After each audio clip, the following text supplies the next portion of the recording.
MJ, sorry to interrupt there, but I don't think the sound is coming through on the stream. Uh-oh. Wait, I can hear myself, but because there's a bit of a delay, you're not coming through on the Try now. audio. How's it sounding now? I can hear myself, but I can't hear you. That's... Oh wait, now I can. Sorry. Okay. Yeah, there is a little bit. Sorry about that. Yeah, it's been delayed. SKL, folks, always technical difficulties. Anything can happen in the next half hour. Dang right. Long story short, folks, as a quick recap. Got up, sat up on the couch, fell asleep. Literally only woke up about 45 minutes ago. Going through some old episodes of Season 7 of RDR. Hate that season. Oni does as well. This is when we were introduced to Los Matadores and El Torito. We actually discovered whilst Random was doing his coverage around that time, because I needed time to review Iron Man 3, which was actually better than Raw at the time, if you can believe. Although Raw around in 2013, Ray can attest, bruh, I've tried erasing that from my mind. You know, don't make me go back to that. To this day. It was the beginning of 2013 wasn't too bad. I think after that it just spiraled out of control.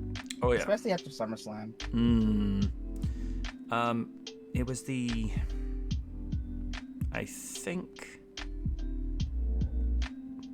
I think it was the second or third SmackDown into October that year that it was announced that Del Rio would face Cena for the world title, and this would be Cena's first match back after having elbow surgery after leaving at SummerSlam that year.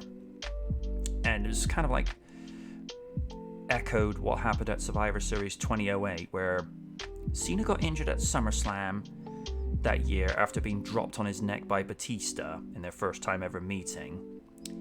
And the type of injury that Cena had was similar to what Austin and Scott Hall had, and they had to have neck fusion surgery. Now, both those respective athletes were out for nearly a year.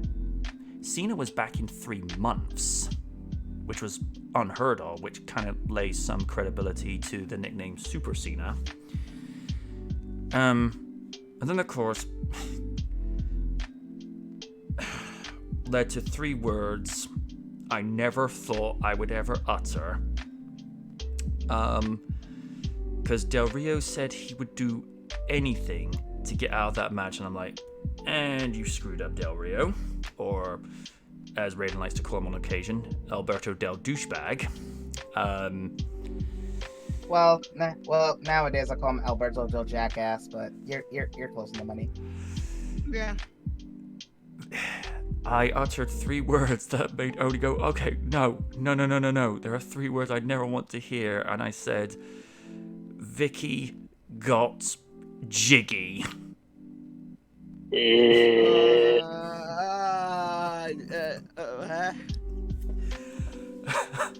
No, thank you.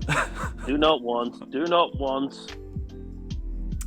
And of course he goes, I happen to then sort of say, you know, Vicky was then, I'm choosing my words carefully here, starting to be a little bit more expressive dance-wise. Like, and he goes, what next? You gonna tell me she was shaking her moneymaker? I'm like, well, it's like, you better skip this next those images. I don't need those images.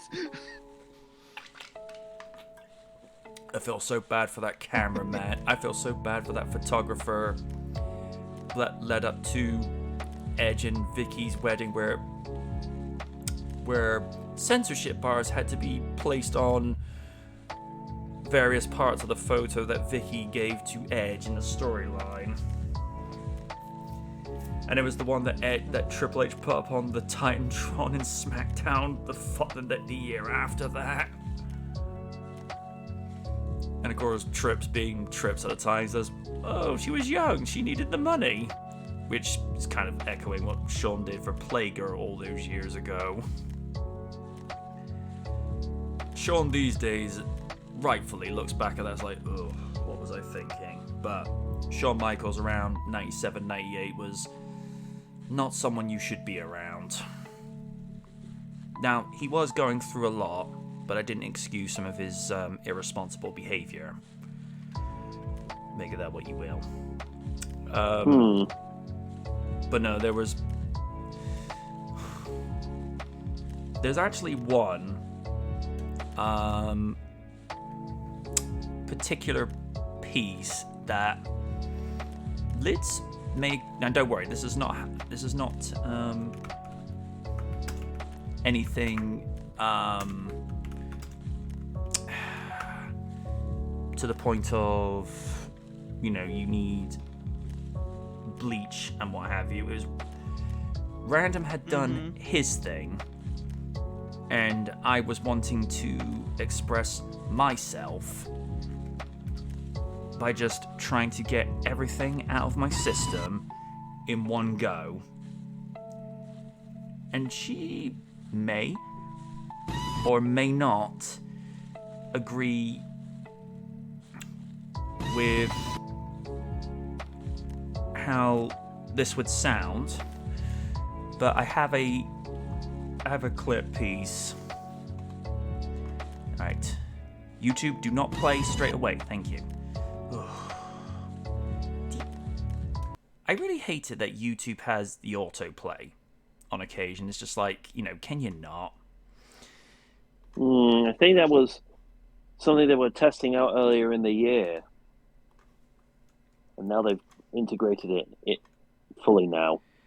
Right, we're not watching the whole episode of RDR with this. We're just going from where I've time-stamped it at 38:11, because this is me doing one of my Oni impressions at the time. And to be fair, he didn't say anything because it was within the spirit of the moment. Lids may or may not say, yeah, this is something he would probably say. Okay, I think I'm at the timestamp. Let me check it out real quick. And I'm not. Hold up. Oh boy.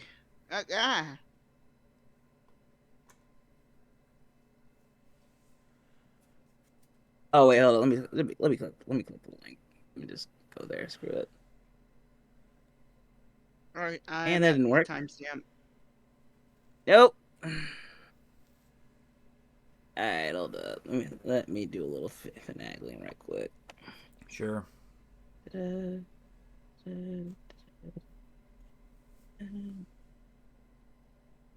Okay.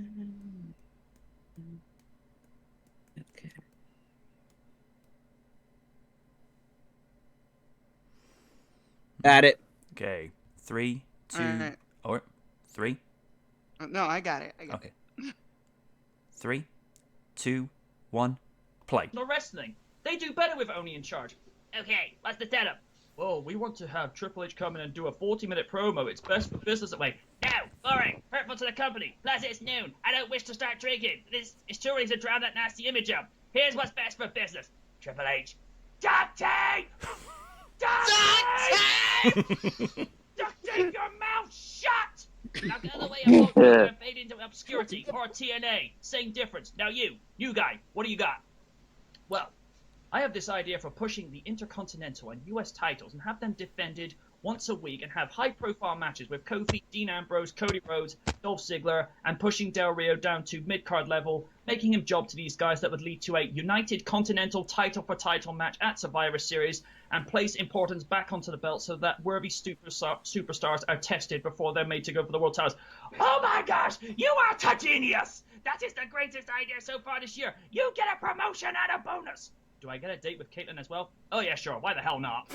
Yeah, sure, why not? Who gives a shit? Well, Oh God, no, Don't no. well, I have this idea of giving John Cena a shot at both world titles. You're fired. You're Okay. fired. No, Out. no, it wouldn't Now, be not your before fault. you get me an iced coffee from Burger King. Burger King. Burger King. It wouldn't All be right. your fire. He would be trying to give it to Owlman, me. Owlman, wait your turn. Nah. All right, the match. Cesaro performed excellently. It was, like I say, it was one of what happened. Random went into Mark Hamill Joker mode that week on Raw, and it kind of got me inspired to do something similar. So basically, it was just me doing that SmackDown that week with little to no interruptions and just venting, getting it all out of my system, and it led to that. But to be fair, Lids, you know Oni better than most of us. Is that something he would have said then and now? Then yes. Now I think he's. I'm gonna be 100% honest. He's a little bit more mellowed out lately. He's when I think I'm sorry. Like I don't want to take credit, but I'm kind of been acting as his filter lately. Fair I mean, enough. like saying it's like dial it back a bit, babe. Or if there's something I can't do, it's like, all right, fine. I put my hands up. Go do what you need to do. Most of the time, he's just distracted with playing games at the moment. Yeah, he's kind of is, but when he's going off about wrestling, it's a little different, and he's far more subdued, if you can believe that. I could imagine like a situation. Honey, you need to behave. They said Sailor Moon sucks. Honey, you have my permission to destroy. Go do as you must. It's like, okay, you hold, I punch. They also said they wanted Megan Fox to play Sailor Moon. Oh, honey, we ride at dawn. No. Oh no, I've got a far better candidate in mind to play Sailor Moon. Oh? No, I I know what he's talking about. No, Steve, bad Steve. No. I couldn't help myself. No, it's all right.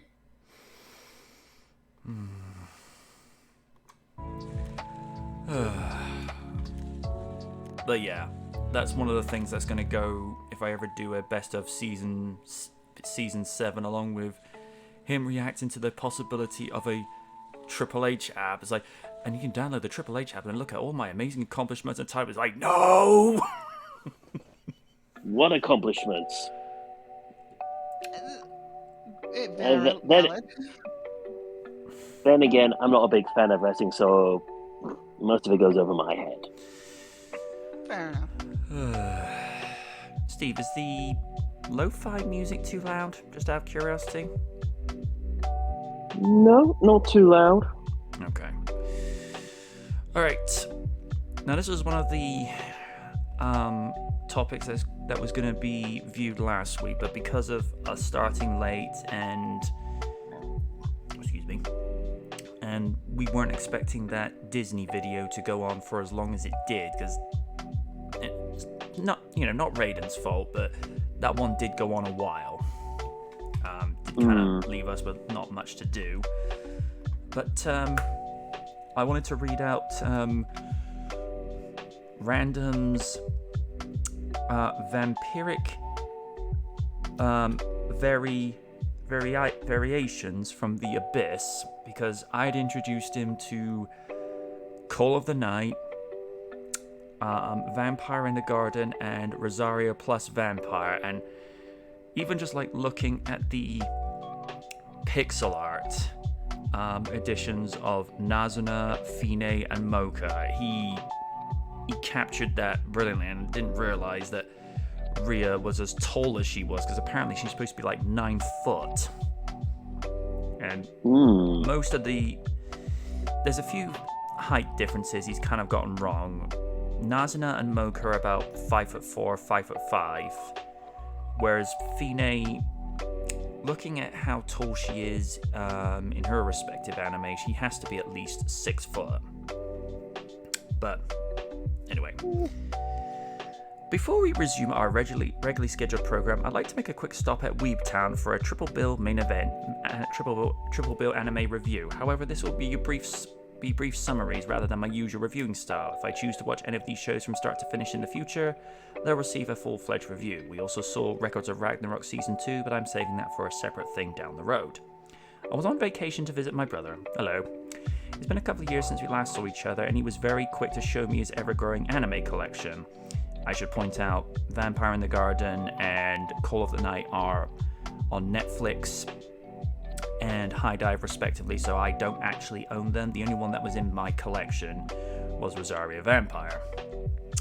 I started to notice a recurring theme by the time we finished watching the second one, and it seems to be he has a fixation on overprotective vampire waifus, to which I hold my hand up and say, guilty.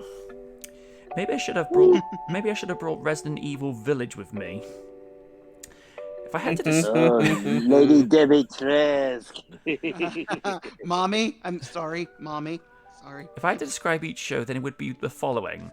My best friend's an asshole, post-apocalyptic Thelma and Louise, and Ecchi Potter and the Order of Horniness. Okay, what? It'll make sense when you It's get random. to That's what Peter Griffin would write. When you get to Rosario plus Vampire, you'll understand why. Maybe it's because the last batch of anime I've watched were Dragon Ball Super, JoJo Bizarre Adventure, and Records of Ragnarok. I had to remind myself, oh yeah, anime can have female characters in them. A few minutes of the first show, and I also reminded myself, oh yeah, Japan can be horny as fuck at times. His words, not mine. Considering some of the stuff that's come out in the past. Yes. Call of the Night was the first one we watched, and it left the best impression on me. Koyamari is your standard ecchi protagonist who befriends Nazuna Nanakusa, a vampiric woman that he has a crush on, and can be sharply described as something of a bastard. The pair engage in slice-of-life antics as Ko dreams of becoming a vampire, so he can fill his void in his meaningless existence. I didn't realize 14-year-olds could have an existential crisis. The thing about anime like these is that you can tell the author's far more interested in the quirky yet surreal anime girl than the bland bag of sand that is the male lead. To be fair, there isn't really much to Ko. They're usually decked out in a Japanese school uniform. Considering society these days, no, don't go there. No. Have an inspired brown haircut, and their attitude towards the lead female causes the dreaded Mary Sue argument to come a calling. What I'm saying is this character you spend 5 minutes on developing after you spend a whole month crafting a female character you're clearly proud of. Nazuna is a rebellious, vampiric, confident, and absurd woman who steals the entire show. She does. Trust me, she does, especially with some of the things she comes out with. While Ko is a person who knows Nazuna. Seriously, you could replace me with Arnold J. Rimmer, and I doubt you'd ever even notice. Oh gosh. Rimmer on Call of the Night, that'd be interesting. I'm saying that now so I don't have to repeat myself with the third enemy on the list. Joking aside, I like the dynamic between Ko and Nazuna, as he comes across as needy and desperate while she isn't having any of his shit. Her character design was pretty decent, but I wasn't a fan of her hairstyle. Not sure what to tell you about that, it just didn't work for me. The art style was unique and different, but it also reminded me of the early Guerrilla music videos. Seriously, any cell of that show, whether it's the point of view of looking up at the night sky from ground level or looking at the skyline, you could have that as a wallpaper. It's that good.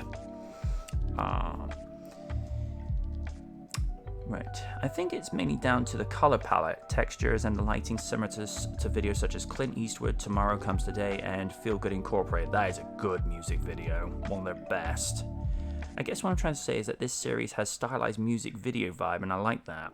The humor ranges from the absurd to sexual innuendos. Oh, trust me, she says a lot of them.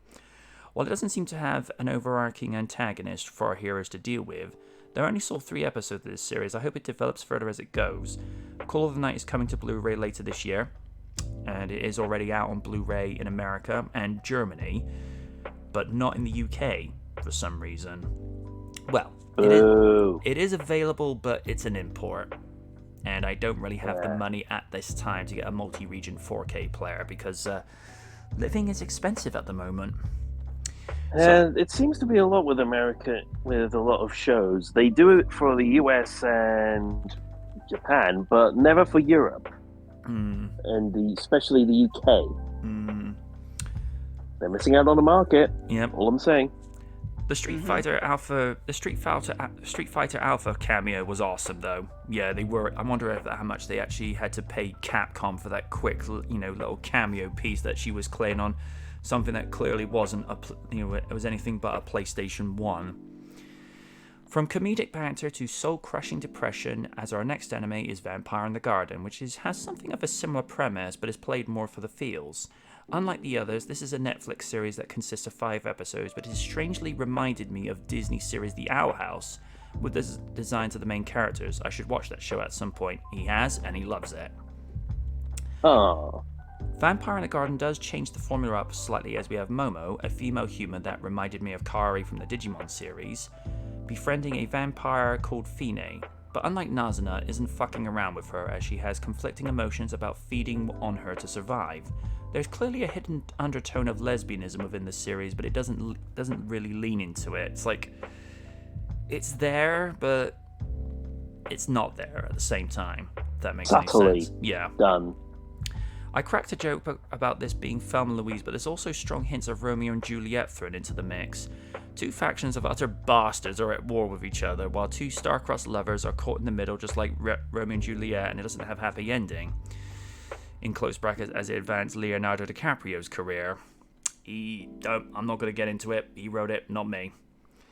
The anime also explores themes of segregation, limited resources, poverty, depression, coping with loss, misery, and the horrors of war, some heavy-hitting themes when compared to the others.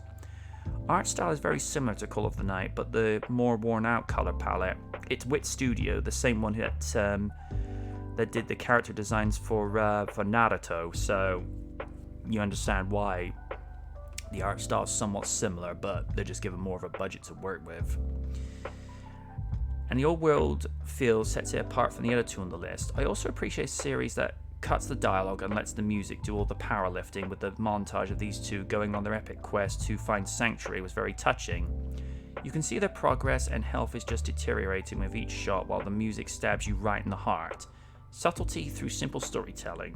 You gotta respect it. We stopped watching after the 3rd episode because my brother assured me it got very depressing after that. If I ever get curious, I can finish the series on Netflix. It does get very depressing because the ending, without giving spoilers, it would be the equivalent of seeing the Brachiosaurus dying in Fallen Kingdom. It cuts you right up. I wanted the fairy tale ending for those 2 because, like when you have 2 people that are trying to be together, but there are these 2 factions that are trying to stop them from being together, and the moment they realized their reunion, and it just ends Hi, Dan. tragically. Hi, Dan. So yeah, the ending is a stab to the heart. I'm just hoping if they ever do a continuation, or if they do a retelling, change the ending, give them the ending that they both deserve. Because I've read through so many comments on YouTube, people were distraught with what happened. And finally, the last anime that could be described as, in his words, "Oh Japan, the TV series." Folks, his words, not mine.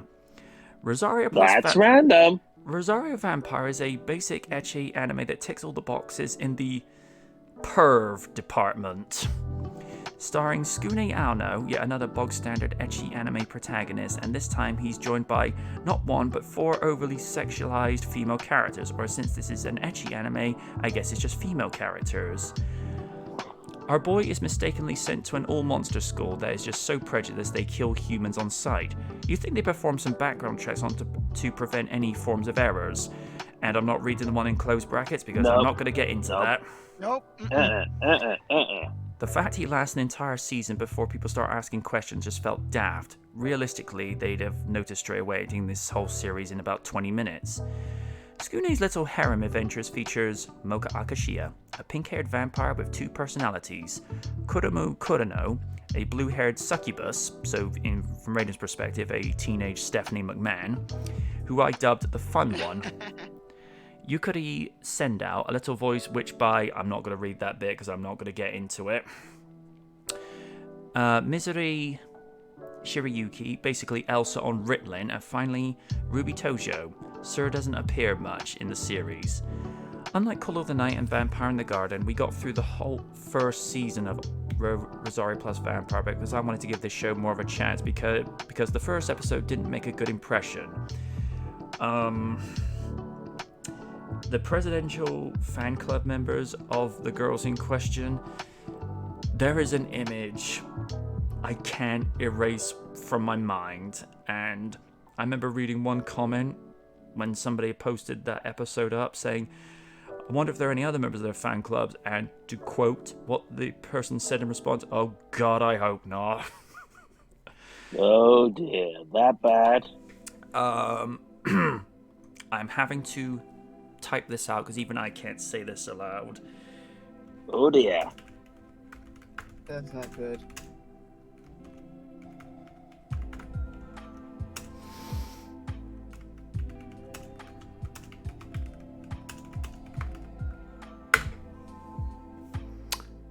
That is not a miss. Oh dear. Yeah. Beep. Yeah, that's why I couldn't say that aloud. I was like, no. Oh boy. Yeah. What in the absolute? I'll show you a clip off air, and you'll be like, "Oh God." Wow. Okay. While there are And aspects, this show was on Netflix? no. Vampire in the I Garden. died. No. Vampire in the Garden was on Netflix. Rosario Vampire was, I don't know what TV station it was out on in 2011, but I know that Funimation did the dub. Probably on Crunchyroll. Yeah, on Crunchyroll. it is. Ah, While there are a aspects mistake. While there are aspects I liked, this was my least favourite of the 3. Unlike the first 2 shows, it had a very predictable and tiresome formula. Characters find themselves in a situation. General misunderstanding occurs. Tsukune is put in danger. Moka shouts, "By the power of Grayskull," and transforms into Tsundere Saiyan form to one-shot the problem. To be fair, that is pretty much accurate. Situation is resolved, rinse and repeat, next episode. Also, there's some weird bat creature that breaks the fourth wall to inform the reviewer how long each fight took place, commenting such things as, "This battle took 86 seconds. That tends to happen when you have very small budgets for these shows, and most it goes to drawing the girls' pants in a certain detail and texture. Yeah, but it's an ecchi anime, what'd you expect? Mm. Let's get this out of the way. wait now. My overall issue with ecchi anime is that it relies on cheap fan service when it doesn't feel earned. Fan service can be very clever and welcomed in the right situations, but when you're just throwing it out for the sake of it, it can lower the bar very quickly. Example, there are moments where we get really unnecessary up shots of the girls' asses and tits for no reason whatsoever. I mean, I get it, it's an ecchi anime, but what does that contribute to anything? The fact 2 episodes are devoted to the subject of men are disgusting perverts makes me wonder if this show is in on the joke and literally just taking the piss out of the audience. Wouldn't surprise me. Say what you will about hentai, but at least it knows what it effing is, pun intended.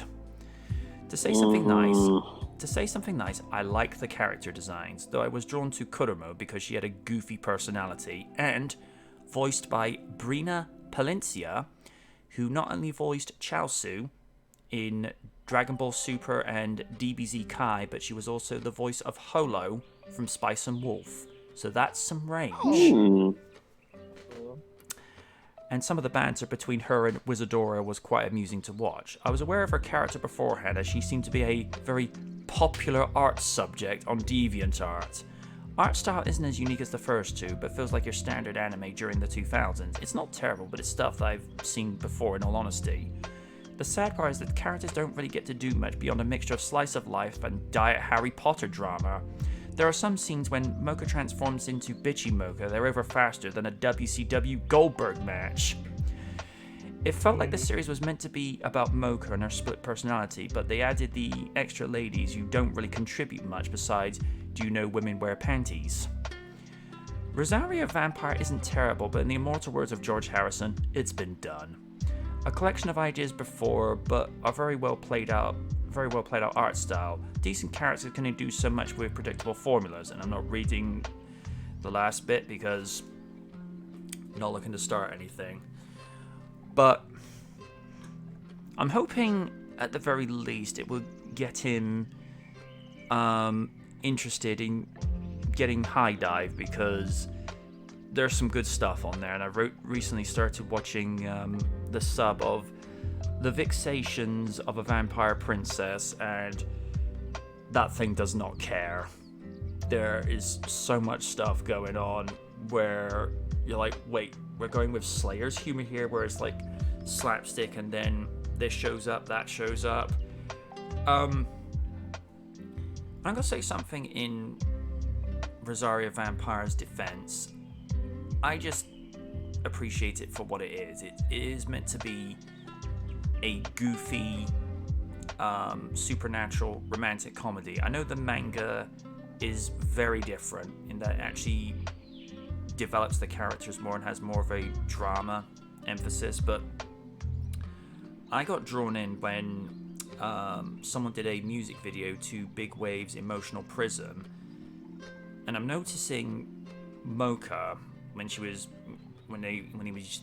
someone was sampling some of the footage from the season 2 opening. I'm like, who's the pink-haired girl in the disco outfit? And of course, they leave descriptions in the description box. I'm like, what's Rosario Vampire? See the first episode, and I'm like, okay, I'm intrigued. And I happen to like Mocha because she's basically an angelic sweetheart. Someone who comes across as very thoughtful, very kind, very sweet and innocent. She just happens to be a vampire. And I'm like, I'm going to stick around for this because she's actually quite nice. Whereas Kuromo, some of the things she comes out with, I'm like, girl, you are the female Onirakaku. You need a filter. And for context, I'm talking 2013 Onirakaku because, as Madam President has said earlier, Oni's very mellow these days. Yeah, a little bit. But the fact he was impressed with 2 out of the 3, I can work with that. And I have to say, his sprite work is getting so good now. Because when he created Rhea originally, I'm like, well, this is a little bit different.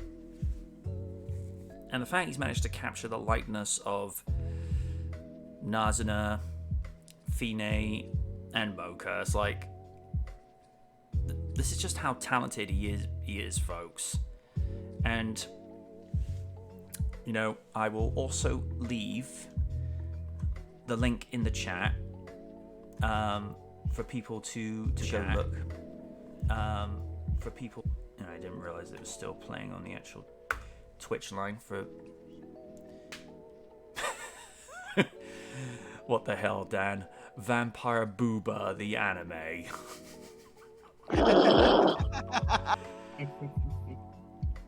But yeah, he is absolutely right. Your brother works miracles. I mean, when you have somebody who really loves what they do, it's going to show.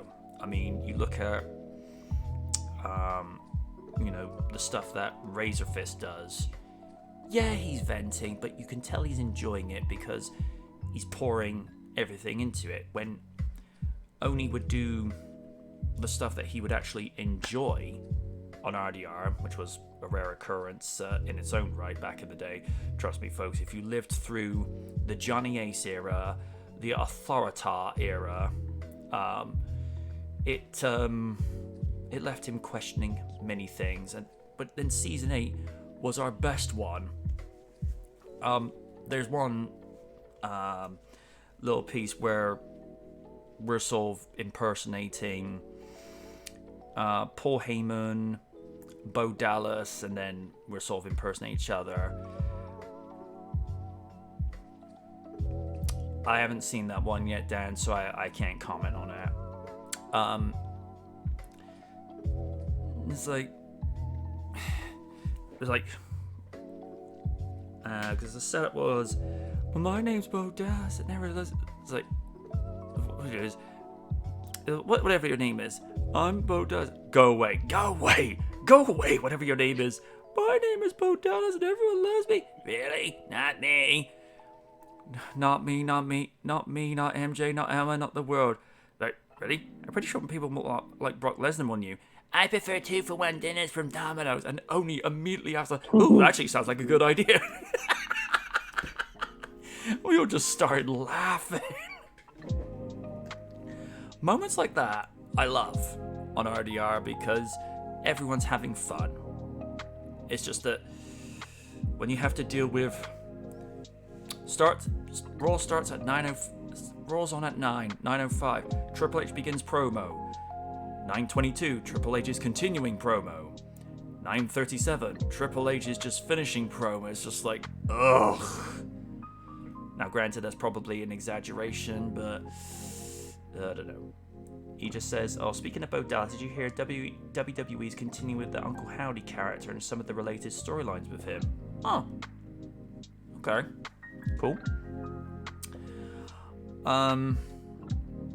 We're gonna start doing the thing now. Steve, excuse me, that's the monster talking there. Thoughts on random summarizations, and does it make you a little bit tempted to check out all three of them?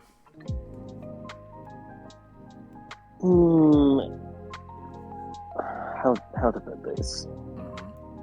After reading many of Random's reviews before, he always seems to have a flair with these kinds of things. And I'm reminded why I watched his stuff on YouTube back in the day when he was on it.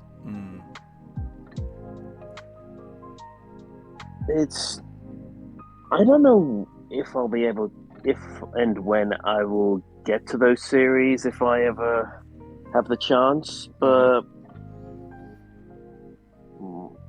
might check them out, might not. Just depends on how I feel. Well, Vampire in the Garden at the very least is on Netflix, whereas Rosario Vampire is on Crunchyroll, but it's still available on Blu-ray. The only problem is with the Blu-ray, I think I was one of the lucky ones that actually ended up paying the lower price before it shot up, because as with all these things, especially online, scalpers will try and get lots for something like that. So I think I paid something like $34 for from HMV or Amazon, and everywhere else afterwards, it starting to creep back up into the 40s. But High Dive, if you're ever interested, it's $4.99 a month, which works out to about $4.59, $4.69 a month, and you can pay through PayPal.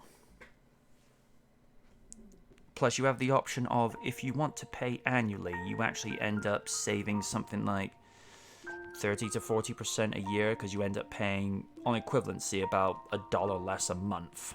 So, it does work out well. Madam President, same questions to you. I do like that his summarization, and if I had the time, I would definitely consider watching these animes. I feel like I have so much time, but I feel also I don't. If that makes any sense, it's just if I had the time, I would definitely check these out. Yeah, life likes to kick me in the ass sometimes. So it's I never have time, but I have time. I know that feeling all too well. Especially with the cost of living at the moment. I did enjoy his summarization. He kind of got to the point, and that's what I respect about your brother. He gets to the point. And to our own Blade in training, same questions to you. What was the question? I kind of blacked out for a minute. Okay. What did you make of the summarizations, and does it make you tempted to check any of them out? For me, you've always talked positive about Vampire on the Grind, so I'll definitely check that out whenever I get the chance, because there's a lot of stuff I'm watching, man. From new Goosebumps show to Gen V to what else? That's pretty much it. But yeah, as always, your brother summarization's pretty good. He does get to the point, so yeah. Zarya Vampire I've heard a little bit about, so I'll definitely check the highlights. I don't know, for me it just there's a lot of stuff to do, work and all that jazz. But all in all, pretty good summarization, and yeah, definitely want to check out one of these shows in the future. Okay. And like I say, just to repeat for anybody who's watching now and maybe watching this later, High Dive is so affordable because it was the only one that Call of the Night was streaming on, because I'd heard of it around July, August 2022, and somebody was putting up the sub and dub comparisons. Personally speaking, I tend to lean to the dub version because there are a lot of people that dump on the English dub, but I like Natalie Rial's portrayal of Nazuna because she tries to emulate the Japanese voice artist, but at the same time she tries to do her own spin on it. Because the Japanese voice actress has a very sultry and mysterious tone, particularly during the first episode where she feeds off of Ko for the first time, and the animation it's a mind bender because of the different coloring styles and shading, making it something like a nightmarish scene. And Natalie tries to do something similar, but she just does how she would go with it, just so that it's not coming across as contrived or purposely copying somebody, if that makes any sense. And like I say, $4.99 a month, and that's cheaper than Netflix at the moment, whichever side of the pond you're on, so it's worth the money. Now there's going to be some topics for this week, because we did say we would introduce Madam President to some of the videos that we showed on the season opener, but weren't able to because of time constraints last week. Patrick Stewart reveals his 3 conditions for returning in Star Trek Picard. In his memoir, he lays out his rules for signing on.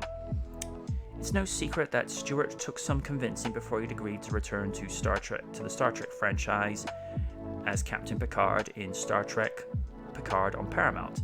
Alex Kurtzman, this is going all right already, and other producers had to pitch to Stewart passionately and convincingly before Stewart became interested in a return as Picard in the story. Stewart eventually acquiesced, but had 3 conditions on which his return was contingent, while Maria Sirtis had only 1. Conditions that, as an executive producer of Picard, he had some power to enforce himself. Stewart lays out those conditions in his new memoirs, making it so. Haha, very good. The first condition was that Picard would not be a Star Trek Next Generation revival, and that his former co-stars would not be a focus of the show. The second involved Picard's relationship with Starfleet. The final condition concerned how long the series would run. Stewart writes, "The series would not be based on a reunion of the Next Generation characters. I wanted it to have little or nothing to do with them. This was not at all a mark of disrespect for my beloved fellow actors. Rather, I felt it was essential to place Picard in entirely new settings with entirely new characters. Perhaps Picard might encounter Riker or Dr. Crusher in the second season, but such encounters were not to be the series raison d'etre." Okay. Picard would no longer be serving in Starfleet, and he has to not wear any kind of uniform or badges. The series would run for no more than 3 seasons. It was clear to me that the writing team was not entirely thrilled with these conditions, but basically they were all agreed to. The non-uniform rule was the toughest one for them to stomach for some reason, and more than once I was asked to reconsider my hard line. I stuck to my guns. Paramount Plus stuck to Stewart's final condition. Star Trek Picard ended with its 3rd season, though not the way Stewart had hoped, which doesn't mean that Stewart is done with Picard, as he still hopes to play the role again in another Star Trek movie. The second rule, the one about Starfleet and uniforms, was infringed upon, but the show kept to its spirit. Stewart did appear in Starfleet uniform in Picard Season 1 for one scene, a flashback to his final day in Starfleet, and again briefly in Season 2 when he gave a speech to Starfleet Academy of Cadets. However, he and his crew acted independently from Starfleet in Season 1, although he was reinstated as Chancellor of the Starfleet Academy in Season 2. The time-jumping plot meant his relationship with Starfleet had little to do with the story. By Season 3, Picard had retired again. Though Picard did wear badges for communication throughout much of the series, the uniforms mostly stayed in storage. The first rule was stuck to during most of the series. Brent Spiner, Jonathan Frakes, and Marina Sirtis had guest roles in Star Trek Picard's first season, with John Delancey and Whoopi Goldberg then appearing in Season 2. However, Star Trek Picard Season 3 was very much Star Trek The Next Generation reunion that Stewart hoped to avoid when he signed up for the series. He explained how in making it so. For Season 3, our last, Terry Matalas, by then Picard's showrunner, and by the way, amazing things he did with that show, especially the reveal of being back on the Enterprise D. I can tell you, when I watched that, I had chills.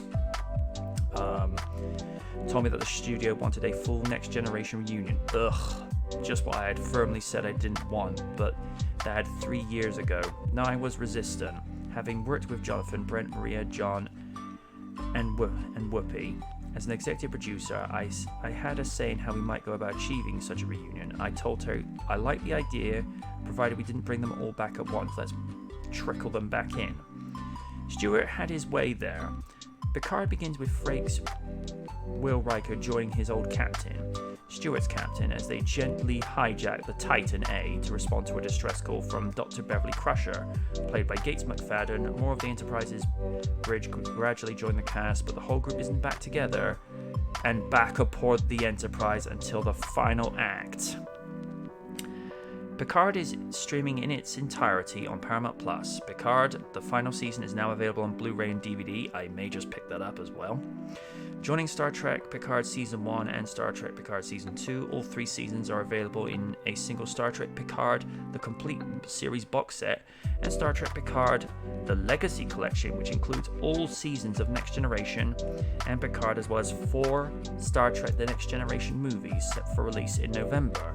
Right, I'm going to be checking Zavi.com and Amazon later, put those on my wish list. Ooh.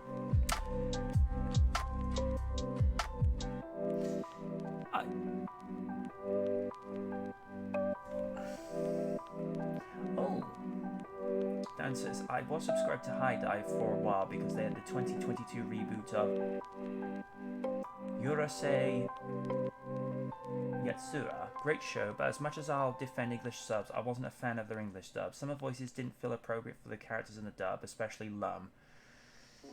To be fair to Jade Kelly, I thought she was alright. You know, because I think Sentai, in a similar vein to 4Kids, they have to work with an in-house team of dub actors. They try to get the voice actors that will likely best match the characters they're playing, and for the most part, Sentai are really good. Especially if you watch anything from Farming Life in Another World, Domestic Girlfriend. It's an interesting anime. It's well written, even though a high school student has a thing for his English teacher and a girl that previously wasn't his stepsister, which means she's also the sister of said teacher, which meant all 3 of them are now step siblings. So watch at your discretion is all I'll say. And then, like I say, the fixations of Vixations? Yeah, I think that's the right word. Of a vampire princess. I've only seen the sub, but that's well animated, well written, with a lot of vocal emoting, especially on the titular character. Hysteria Friends is an interesting one. They've got so many different categories in there. If you thought Rosario Vampire was ecchi, then and you're not a fan of that, then do not watch Teacher, What the Hell Are You Doing Here? Raiden later be like, bruh, I've never seen this much before. And I'll probably quote that to me later, as like, what the hell did you send me into? But it does not give a damn, and that's somewhat entertaining at the very least. He goes on to say, I don't trust Kurtzman, none of us do. He were in Transformers, don't get me started, and Spider-Man, ugh. And I've heard mixed stuff about his current Star Trek stuff. Kurtzman works best when he's got Robert Orci to work off of. Because the way they did the first Star Trek reboot, perfect. And, you know, I don't like the way they handled Amazing Spider-Man 2. Well, we all know what happened with Amazing Spider-Man 2. It crashed. And I've heard the first season of Star Trek Picard wasn't very good, and I have mixed sentiments about it. I mean, I enjoyed the reunion between Riker and Picard and the sort of heart-to-heart they had, with Riker showing at the end, where the visual effects team seemed to have been taught the term copy pasta, because all the ships were exactly the same as the ship he was commanding, whereas later on with Picard they actually do some variations. And of course, like I say, the true fan service moment was seeing the reveal of the Enterprise D completely rebuilt. Even when they walk onto the bridge and you hear the theme from Next Generation, that set could not have been any more lovingly, immaculately recreated, right down to the smallest detail. You literally felt you were walking back onto the bridge of Next Generation. And in the said same scene, when they start getting underway, as soon as Stewart started taking charge as Picard, you listen to his voice and look at his mannerisms. It's like he de-aged 20 years. There was more of that in his voice. There was more authority. As soon as you heard, "Make it so," it's like, whoa. It's like, okay, we're back in season 1 of Next Generation. It's like, he's not messing around.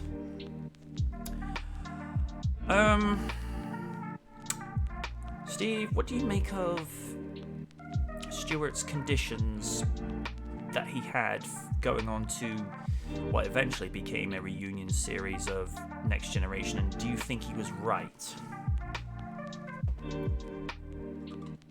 Well, I think it's fair to say that I'm glad Patrick ended up sticking to his guns, because he embodies Jean-Luc Picard. Yes, he does. Without his creative input, it wouldn't have been as good. The series wouldn't have been as good as it was. No, sir. Although it feels as though, much like with a lot of things, that the whole reunion is a forced idea that keeps going on and on and on with multiple different shows. Facts. But at least he did it right in that it was like a progression. Because with anything, you want to build it up so it helps build the audience's anticipation for the reward of seeing them all together.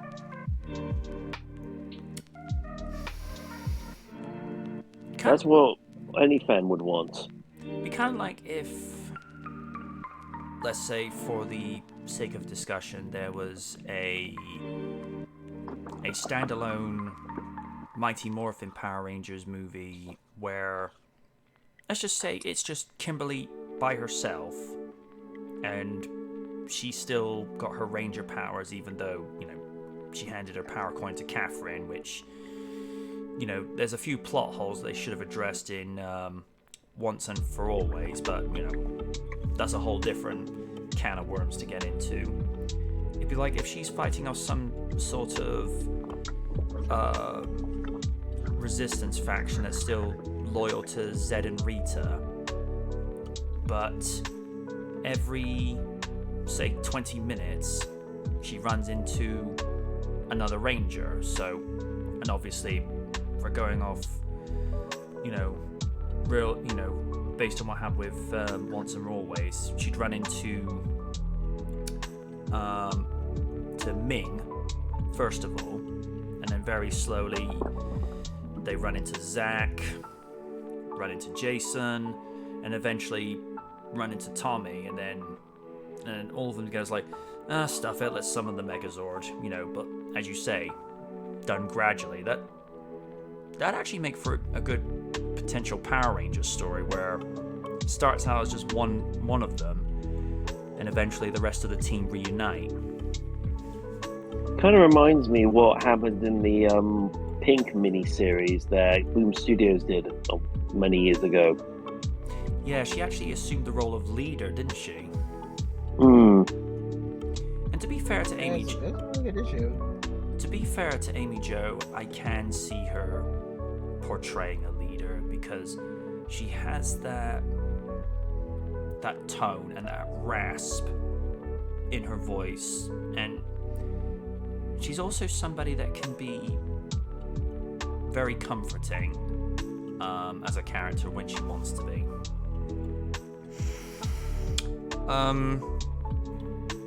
To our own Geordie LaForge, Raiden, what do you make of Picard's mandates? Someone left or something? What's going on? Mm-hmm. What did you make of Stewart's conditions for coming back on to... I think oh, sorry, go ahead. I mean, I think that they're actually... I kind of admire that he has these set conditions, because you don't want to push somebody to do something they don't want to do for a long period of time, and or something like that to a degree. And if he loves the character as much as that, he has some respect for it, which that I can respect. I haven't myself seen Picard. I heard it's fine, but it's, I don't know. It's like Oni's more of the Star Trek guy than me, so. I can just see him putting on his Kirk uniform. Today's the day I will command the Enterprise. with Madam President as Chancellor Troy. That's better, honey. You're for 2 different shows. You gonna question us? No. I'm L-Man, I will. Of course you will. I was more of a Will Riker girl than I was Captain Picard, no offense. To be fair... But anyway, it's, again, I do like that he set these limitations, or at least these guidelines of like, I won't do this if this is that. Because again, the man has earned enough seniority to ask for those kind of conditions without seeming like a entitled asshole, which he's not. I don't think so. So I gotta respect that. Stewart is as you say, he's earned enough credence to be entitled, but in the right way, to be able to have some sway of what should and should not be done. And as you say, he has love and respect for the character, because other than the work he did as a Shakespearean actor, Picard is what put him on the map, got him noticed everywhere. Yeah, I think that's a very fair assessment, Madam President. Raiden, what do you make of the guidelines that Stewart put in place before even setting foot back into the world of Star Trek? Well, I got nothing but respect for him. You know, this is a character that he owns, not owns as in like property, owns as in just portrayal and just mannerisms. So, you know, you want to come back, it's like, okay, I'll be happy to come back, but I don't want to act the way like I see a lot of these actors. They don't see the character. They don't see the character they play anymore. So, yeah, pictures are cool. I've already said it on here. Not the biggest Star Trek guy, but I did watch a little bit of Star Trek Next Generation, and yeah, Picard's always been a cool character to me. So, honestly, like I said, respect it. I wish a lot of actors did this, but you know, cha-ching, you know what I'm saying? So yeah, it's good to have a guy like Patrick Stewart to say, hey, I'll do this, but I want condition. That usually that ends in annoyance, but like this is coming from a guy that is just, anytime you see him in anything, he is 110%. Oh yes, rightly so. So in that respect, I admire. Dan's just asking, speaking of Power Rangers, how do you feel about the possibility of the original franchise not continuing and Hasbro completely rebooting the franchise? I'm of 2 minds. On the one hand, I'm not completely happy about the original continuity ending. However, Hasbro are the proprietors of the franchise, so it's up to them what they want to do. And considering Power Rangers' main demographic is kids, you know, most kids today don't really want to know about 30 plus years of continuity, so maybe a straight hard reboot may be the answer. But you also have to remember, all series of Power Rangers are available on DVD, and they're available to view on Netflix. So it's not like they're gone and forgotten. It's just like, go on Netflix, there it is. It's still there for people to see. But they're trying to bring in. Fortunately, not all the seasons because that Netflix deal, but Yeah. But Well, available to watch in the wherever you. They're able to watch wherever you can find them, so to speak.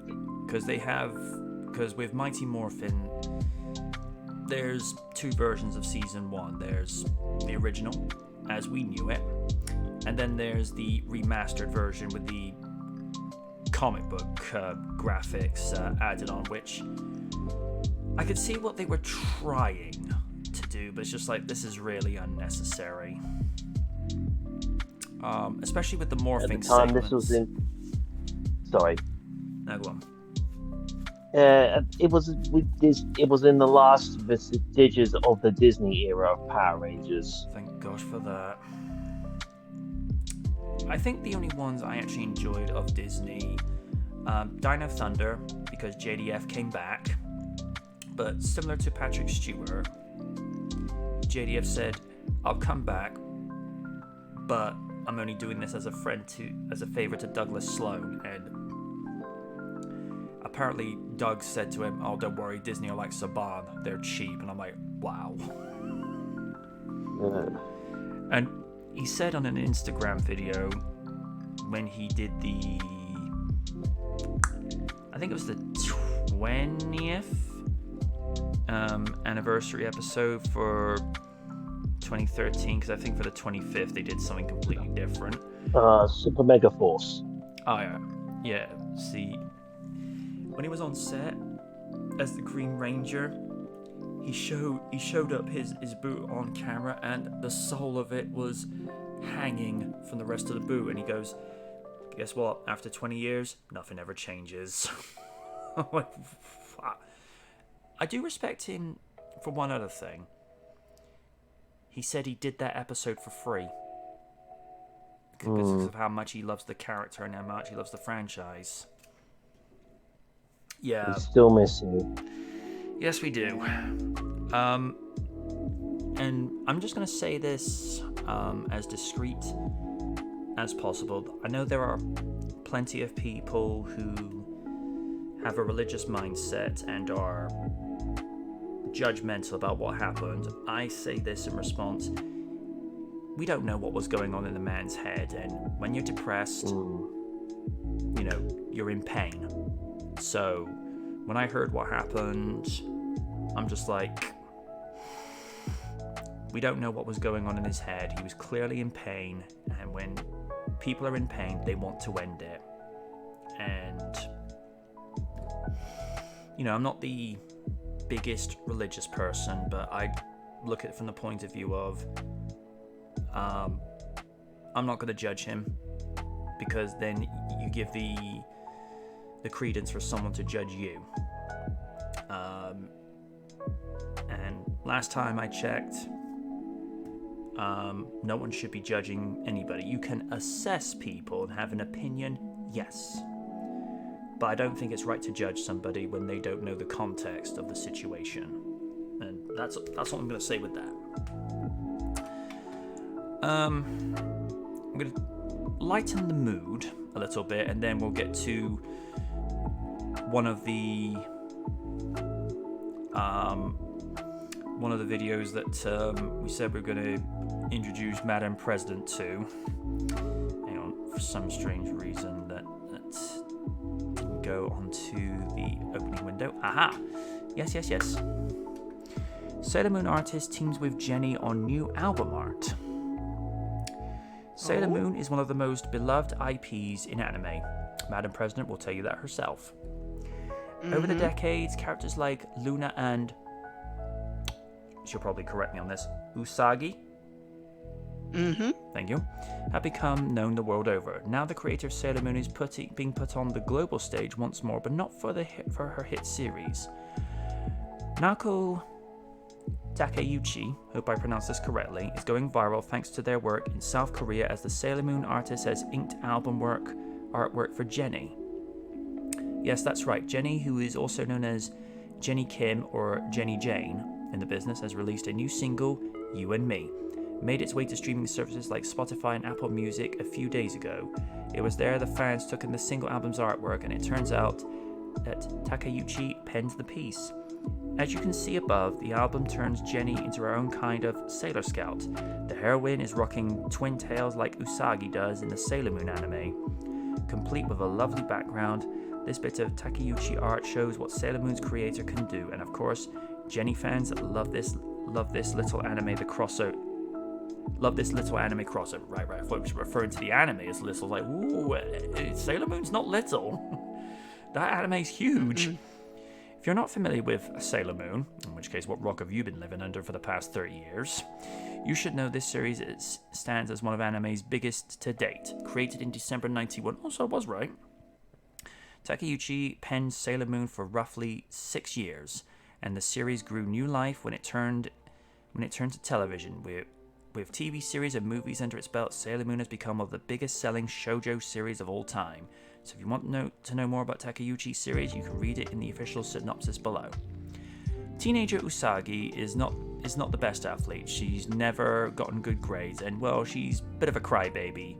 But when she meets a talking cat, she begins a journey that will teach her she has a well of great strength just beneath the surface and the heart to inspire and stand up for her friends as Sailor Moon. What do you think about this gorgeous K-pop crossover with Sailor Moon? Let us know what you think about in the comments below. Very visually appealing. It's very Sailor Moon-esque, with the rather elegant lines that the art has, and the fact there's a big moon in the background. Like, well, that's, one of the biggest, hint drops, or anvil drops in this case. I think it looks great. Madam President, as you're one of the biggest Sailor Moon aficionados, what do you make of it? Actually, I kind of like it. Again, I'm not very fluent on the whole K-pop scene, so I barely know who these people are. No offense. I've heard a few songs, and that's okay. But this art actually looks really good. Looks very reminiscent to something out of the manga. So, all right. That is actually very good art. So, I like how it's very luminescent. They've got the lighting and shading down proper. Exactly. With regards to K-pop, if I have to pick any recording artists, I'm a big sap for Girls' Generation. There's something about O and the song G. There's something just so infectiously wholesome about both of them. Steve, your thoughts? Very interesting. I mean, I love the artwork there. Yeah. Not too familiar with the K-pop genre, but I know a friend who is, so I'm gonna probably send this over to her later. Might send this over. I think Go on. she may know a bit more about the artist than I do. Might send this over to my second cousin, because I got her. Right, originally I sent it was a Future Funk music video over to one of my cousins, but he wasn't really into it. It's just not his thing. But his eldest daughter happens to be into it, and every once in a while I send links over to her, and she's just like, where are you finding these things? And I just sent her the link on YouTube, and then she's just started making up her own playlist, because like me, and I'm going to say this tactfully,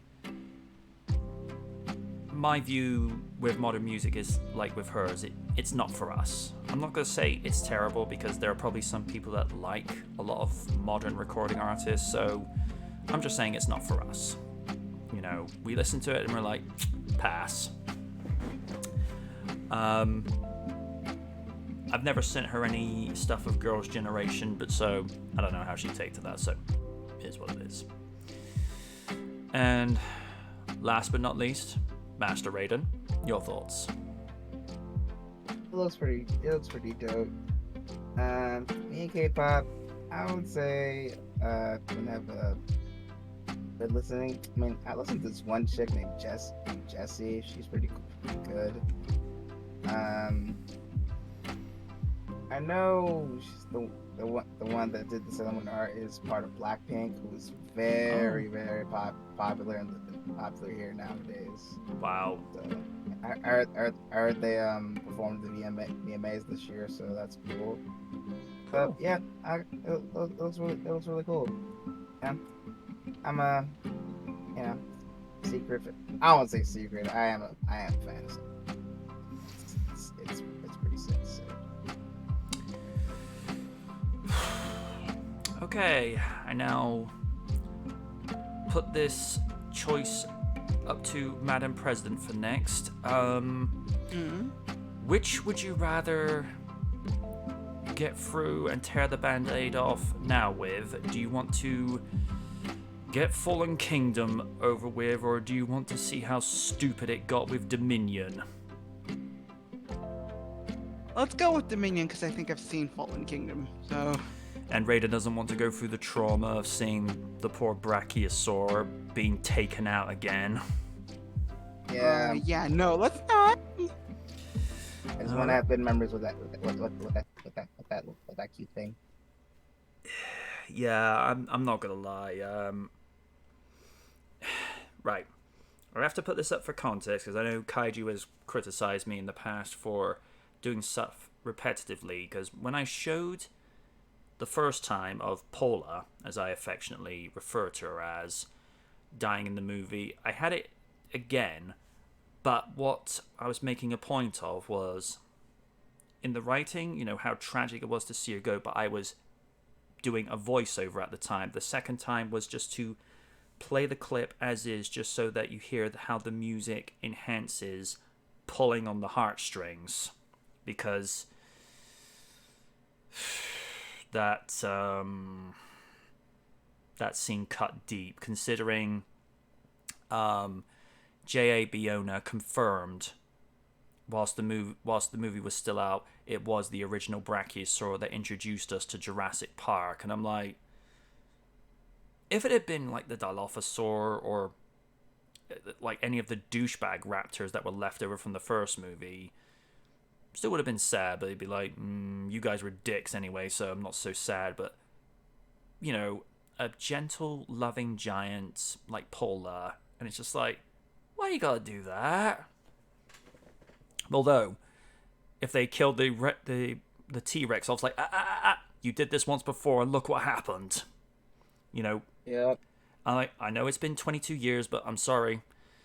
Jurassic Park 3 remains one of the biggest mistakes when they killed that T-Rex off. Granted, it wasn't Rexy, but you don't kill your MVP. That'd be like, it's like how I said in the review, it'd be like if you had Virgil dethroning Austin for the belt. It's like, no. That'd be like, now, to be a bit more modern and relevant, that'd be like Cena holding the belt for 3 years, and he's defeated by you know, who was the guy that was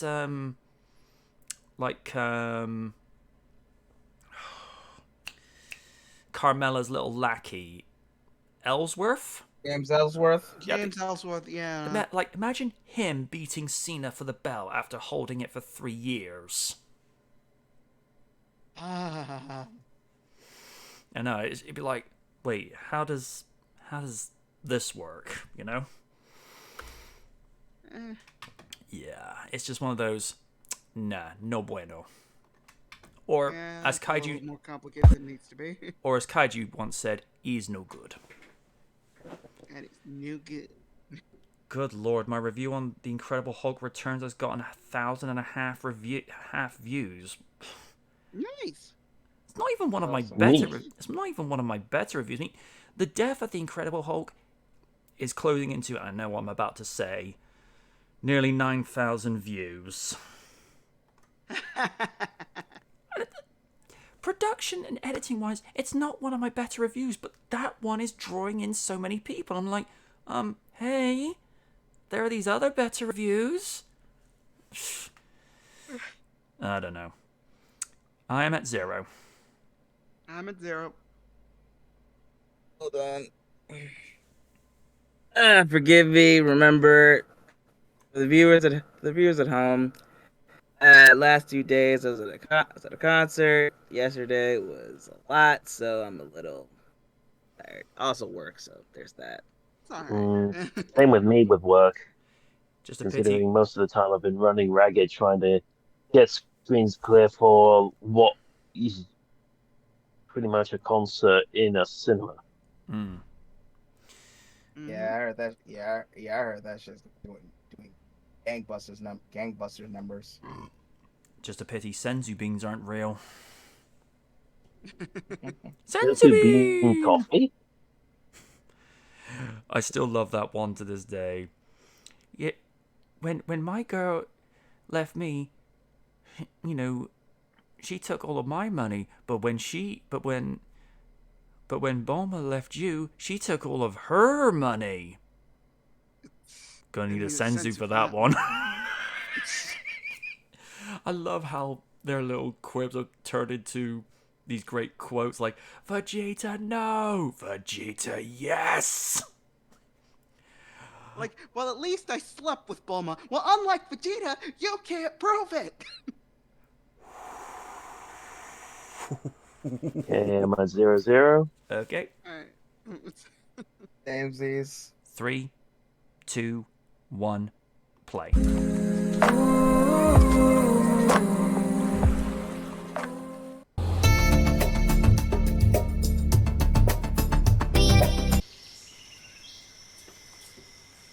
And all roads lead to this. The journey began on Friday, June 11, 1993, and it culminated on Friday, June 10, 2022. We have seen through the near 30 years this franchise has been in existence how it paved the way to the advancement in visual effects and transforming practical effects in telling a compelling cautionary tale of what happens when man tampers with nature. And yet, with each sequel, the writing couldn't quite match the original. I appreciate that you have to compete with other studios in order to garner continued interest in your IP, but at the same time, you don't need to follow trends when your OG movie was a trend setter. Now, the subject of today's review and the final entry in this retrospective series of the Jurassic Park movie franchise, Jurassic World 3 Dominion, has the chance to Owen answer with the that question freaking of plot whether armor. it can match the magic of the He should have original. freaking died Will several it? times. Time to find out as we experience Dominion. The biggest problem with this sequel is that we were led under the false pretense that this would look at the global situation of dinosaurs living among us. They touch upon it too briefly, seeing footage from Battle at Big Rock with pterodactyls nesting in a metropolitan city and to seeing animal, fish, and wildlife chasing Rexy through the Californian forest, interrupting a drive-in movie performance. I will give some credit to the movie in the extended cut, the prologue where we see life on Earth during the Cretaceous period and essentially an origin story for Rexy, with her Cretaceous ancestor losing a battle with her life in a very similar fashion to how the adolescent Rex in Jurassic Park 3 was snuffed out about as quick as Morbius's run at the box office. And to see where it all began with this lone mosquito that fed off the prehistoric Rexy before the animal's life left her body was very poignant. I really don't understand why Trevorrow thought it was a good idea to have Biosyn recreate Cretaceous locusts instead of dealing with mankind coexisting with dinosaurs globally. That would have been a far more compelling and rewatchable movie experience. I was pleased that Rexy stamping on the remains of the I-Rex was the end of the hybrid dinosaurs. That I will give credibility. The Giganotosaurus, That we know of. I'm kind of at odds with. It's pretty much been an established precedent since Jurassic Park 3 that there has to be a super dinosaur in each movie. From the Spinosaurus in 2001's Jurassic Park 3, the Indominus Rex in 2015's Jurassic World, as a formidable foe to Rexy, marking her first appearance since Jurassic Park, to Blue taking out the sociopathic Ripper the Indoraptor in Fallen Kingdom, and to the Giga that Colin Trevorrow compared to the Joker. I swear, if he asks, do you know how I got these scars? I'm gonna have a moment. All that's missing is for the Giga to have the Joker makeup and the illusion is complete. Now, we were led to believe that Macy was genetically recreated from her mother after she died in a car accident. Well, not according to this movie. Macy's mother, Charlotte, impregnated herself with her own DNA. What? This is where it gets more convoluted. Yeah. Charlotte changed Macy's had me DNA so like, that she wouldn't oh, inherit the that's disease dumb. that eventually No, you killed don't do her. that. Okay, folks, I'm just gonna call this spade for spade. So, did she At die this of the point, disease, or did she recreating die in the dinosaurs car genetically accident? looks more Make your freaking scientifically mind up, plausible than the movie. pseudoscience nonsense in this Make movie. it I mean, make come on, this is the sense. kind of thing that belongs in a movie script from the asylum. I will give a small scientific credit. Blue was engineered with a monitor lizard that has the ability to reproduce asexually, so that at the very least makes sense. Also very similar to Godzilla 98, Wu believes Macy and Beta's DNA, Blue's daughter, hold the key to synthesizing a new strain of DNA that will stop the locusts ravaging crops that aren't biosyn and saving the planet as a result. I'll give the on what writing level? this. At least we see someone talking trying about to a atone and reptile make amends for what they and a did. mammal. At the beginning and How middle, does we that see ever Rexy relate being to at odds with insects? a prehistoric Giga and the modern-day genetically recreated counterpart. And on both occasions, Hey, the look at the pretty bunny. Tyrannosaurus Look at fared the pretty less than bunny. favorably. And even in this situation, it seems like she bit off more than she could chew, even with the Therizinosaurus stepping in. Now you'd think that Rexy is down and out, right? You gonna let him get away with that? Finish him. Had this been written in the same realistic writing of the original Jurassic Park, we would not have seen Rexy teaming up with the Therizinosaurus. This is the problem with the modern Jurassic Park movies compared to the original trilogy. It's too much like the Bayformers and less like the original movies, where they're grounded in a naturalistic setting. And the ending is so contrived, where the message of dealing with the global dinosaur situation is that we have to learn to coexist with them. I'm sorry, what? I think if they had expanded on the idea from Fallen Kingdom Have you and seen taken them to a what sanctuary that was levels of separated invasive from the world of species can people, do to an in which environment? the animals could live in peace as nature intended, like a rabbit in Do Australia. I have would to been a mention far Godzilla King of the better Monsters? ending than letting them run free in the wild that has undoubtedly Eve knows what I'm already talking about. upset the natural order of things. The One only saving difference grace is that is the Tyrannosaurs remained in the dinosaurs Biosyn are more Valley that was separate fastly from everywhere accessible else, to other areas which of also the world. included the T-Rex Titans family from Isla Sorna are in the thousands Buck of and times Doe. bigger than dinosaurs, Where Junior was remains to be seen. and the While Earth this is movie hollow in is that not the universe. worst, it's still light years away from the majesty of the original Jurassic Park. Which, given the current writing of modern Hollywood, I don't know if we'll ever see anything akin to the solid writing of that movie again. Because, heaven forbid, we could actually have something that would be an evolution of that timeless classic, and not a devolution that's basically Transformers meets dinosaurs. Actually, It's you got that with interesting the Age to of see Extinction, Owen and go look how from that the turned out. badass, happy-go-lucky mold to being a father figure, but still carrying himself with the same charm and charisma as we've seen him over the previous two movies. This character has gone on an amazing evolution from being a bossy park general manager to being a dinosaur advocate to being a surrogate mother to Macy after the events of Fallen Kingdom, and the length she would go to get her back. Claire is a true mother, and Bryce demonstrates through her performance that a mother's love is real regardless of whether a child is yours biologically or being a surrogate mother. Isabella does a great job at playing a frustrated adolescent Macy at not being able to explore the world and Fallen having Kingdom was her many first acting unanswered job. questions about her mother and, by extension, herself. I really felt like he was brought on for the sake of. Even though I have torn apart Jurassic Park 3 till there's nothing left, at least he made that movie somewhat salvageable. Here, he's not really given anything useful to do. He almost feels like a background character. Of all the returning Jurassic Park cast, she and Jeff have all the best material. Laura shows where Ellie is in life and how she intends to restore the balance, aged and she well, plays off too. Sam like 2001 was yesterday. Jeff was given a lot more to do this time around as opposed to his coffee break appearance in Fallen Kingdom, where he essentially acts as a motivational speaker at the Biosyn complex. Of all the changes that have happened throughout time in the 30 years since this franchise began, Malcolm is still the same as he's been since the first two movies, and Goldblum has not missed a step. Wise makes Kayla tough, straight to the point, and no nonsense. She doesn't speak as much as the other characters, but when she does, it means something. Atty has a small role as Ramsey, where he's this laid-back and comes reserved, across as really soft-spoken classy. admin of Biosyn, and he's extremely likable. This was the character's redemption arc, realizing what he had unleashed upon the world with the Locusts, and how he was trying to make amends by acquiring Beta and Macy's DNA as a means of creating a new strain of locusts that wouldn't ravage the world's food chain. You really feel the moral weight from Wong as he portrays Henry looking to be the scientist he was, rather than what he had become. Hey, Peter Parker's dad from Amazing Spider-Man 1 and 2. Scott replaces Cameron Thor from Jurassic Park as Dodson, and I like the fact that he has the Barbasol can that he acquired from Isla Nublar from Camp Cretaceous, so that's canon at least. He comes across as likable to begin with, but when you begin peeling away the layers of what he's really up to, his death scene in a tunnel becomes all the more cathartic. Just like Nedry, he met his fate at the hands of the Dilophosaurs. Yo.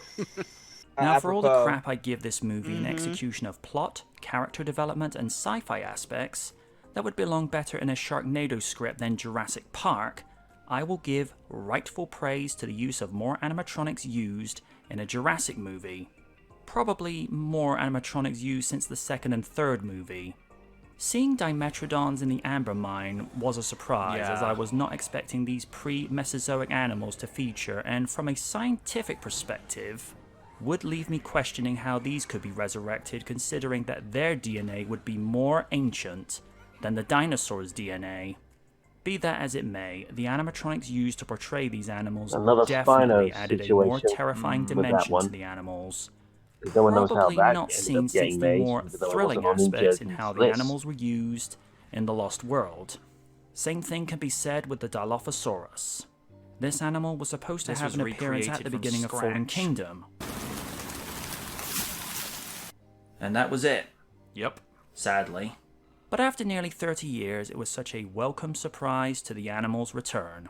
With even more of its pack, and the animatronics used, especially when they were up close with Bryce, really emphasized how dangerous this dinosaur was with how it coordinated like a velociraptor and the use of its venom. They have another appearance later in the death of Dodson. It's ironic how he had sent Nedry 29 years prior to steal secrets, and here he is meeting the same end. The visual effects, especially in the prologue scene, were mind-blowing. It reminded me how I'm just Walking glad with animatronics Dinosaurs was might used. have looked Yeah. if ILM had done the dinosaur renders and not Framestore. The CG for the animals is as CGI is photoreal great, as ever. but don't overuse Some it. of the shots No. where we see Yeah. herds of Parasaurolophus riding with horses is just an amazing shot, along with the prehistoric Rexy taking on the Giga. This is another area where this movie actually shines in. Even if some of the previous sequels have been less than desirable or awful, the score at the very least has either been passable or worthy additions.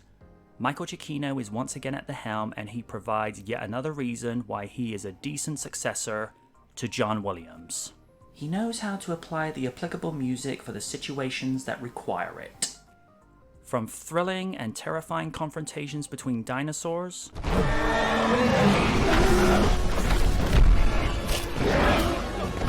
dinosaurs hunting humans, to a couple of nice callbacks to the previous movies. Nobody's afraid of heights. Yep.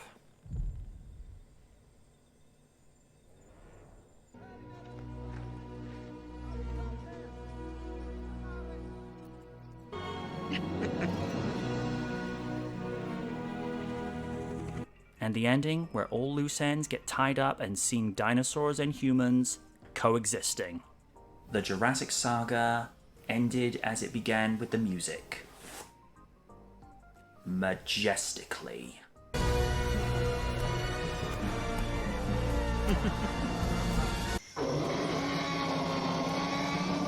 Jurassic World Dominion grossed a profit of $1 billion against a budget of $165 to $185 million.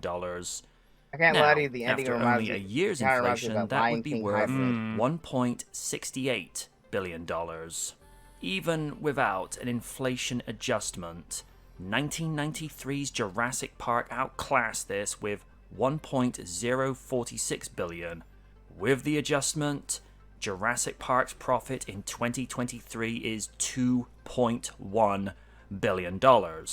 And we look at each movie's take-home profit with inflation adjustments, the original still took home more. Dominion, $1.068 billion. Fallen Kingdom, $1.394 billion. Jurassic World, $2.112 billion. Jurassic Park 3, Still the lowest. $629 million. The Lost World, $1.1 billion. And Jurassic Park, as I just mentioned, $2.187 billion. If you add the total take-ins, the Jurassic Park movie franchise took in a total profit of $8.5 billion. Arguably one of the most profitable movie franchises of all time. Michael Phillips of the Chicago Tribune gave the film 2 out of 4 stars, describing Dominion as the franchise's weakest entry, criticizing its dialogue and calling Owen and Claire thinly conceived.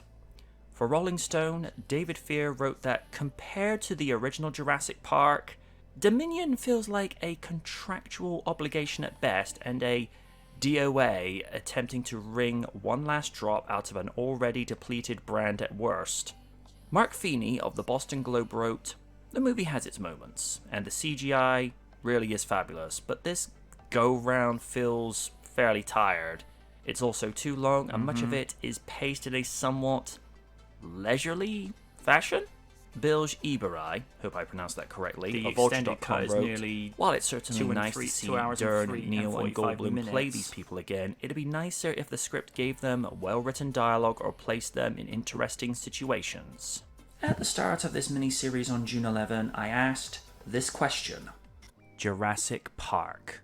Just a name? Or does it mean more?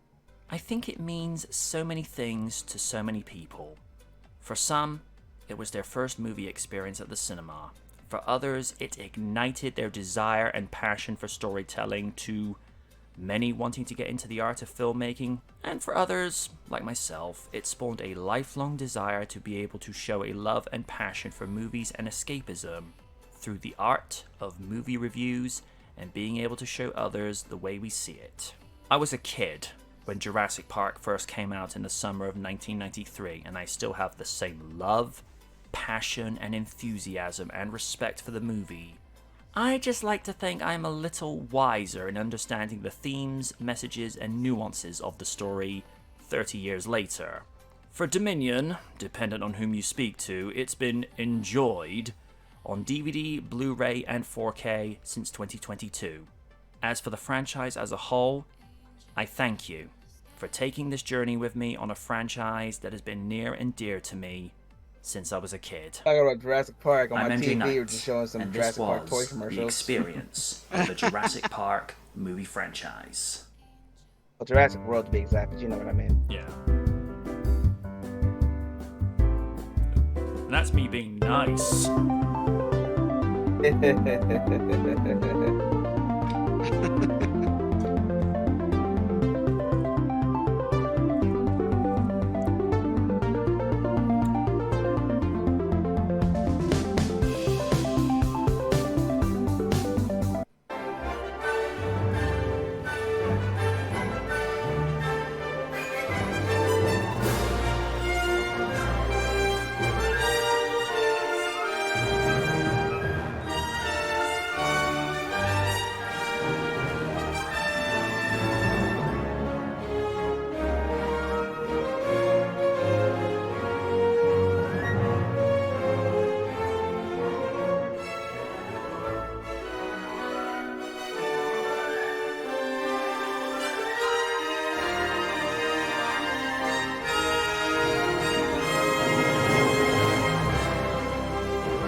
That was nice.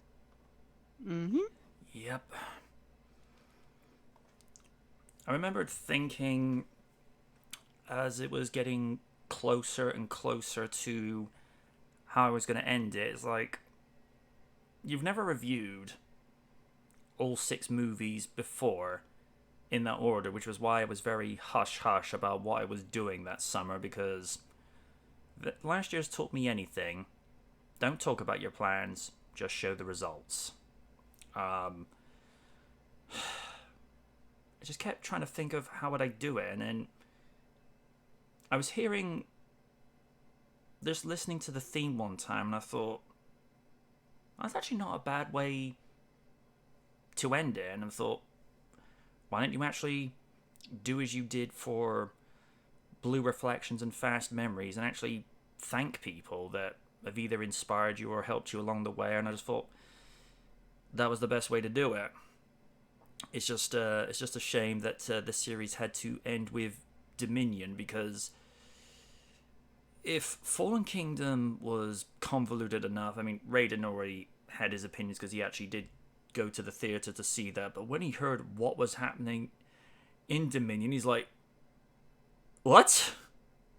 It's like, Yeah. I mean, I can buy the idea of Blue reproducing asexually on her own because of Monitor Lizard DNA being in her genetics. So I'm like, yeah, okay, that's fine. But people don't have that ability. I know there's the story with the nativity, but that's not the same. That's not the same. And it's just like I say, if they had actually had the movie focus on, well, how do we deal with the dinosaur global situation, and then probably try to find a way of doing as they intended to do, more so with Benjamin Lockwood, to have them brought to a sanctuary similar to Site B. I thought that would make sense. Like, oh no, we just gotta coexist. And Raider was echoing what I said. It's like, I'm sorry, what? It's like, how does that work? You know, you've got, giant-sized herbivores walking through the plains of Africa with elephants as well. You've got pterodactyls nesting in metropolitan cities, and you've probably got other carnivorous theropods running around in the forest. I'm sorry, you're gonna have to come up with some safety countermeasures to keep people safe from this, because that is not gonna work. I mean, the guys have already given their thoughts 2 weeks ago. I think Raiden's still scratching his head over, just like, what did I just see? Now, you've already made it very clear, Madam President, that you've never actually seen Dominion, so what are your thoughts on how they wrap this up and the thoughts on the review?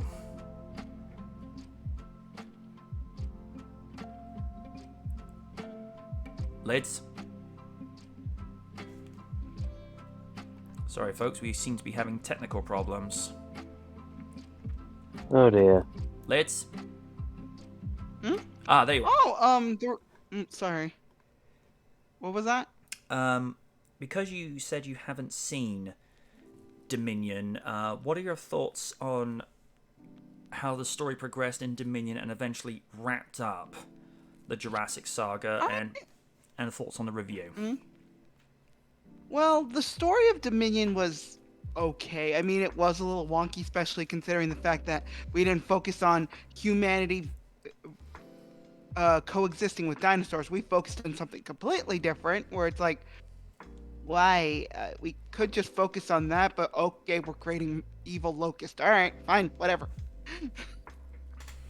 I know they're not evil, but it's like they're a threat, blah, blah, blah. I don't care. Just make it make sense, people. Make it make sense. Yes. But again, it feels like it was a hard left turn where it's like we should have been focusing on humanity coexisting with dinosaurs. That's where your threat is. And maybe say that Dotson actually developed something else. It's like that he developed the freaking locust. I think I don't know if I haven't seen that. Again, I haven't seen this movie, so I don't know if that's the case. But it doesn't matter. The point is, as I said, make it make sense. I want you to like at least have a cohesive story. I mean, there are points where there is some kind of a story, but I feel like it's missing something. It needs something, and it made it from a okay movie. It would have made it from an okay movie to a good movie at least. Not a great movie, because again, there's or a perfect movie, because quite frankly, there's no such thing. So, mind you, perfect movie can be subjective because what is perfect to someone is meh to another. exactly. But all in all, the story's fine. What about the review? It's actually pretty good, and I did enjoy the review. So you did a good job on that one. Well, I tried to defend Fallen Kingdom to a point, but I went into Dominion. I'm like, a year later, I'm like, because I made the point of setting myself back down and say, all right, take the nostalgia goggles off. Granted, it's only a year, but past tense is still nostalgia. Whichever volume you measure it in, like, watch it objectively. And by the end of it, I'm like, let's do this.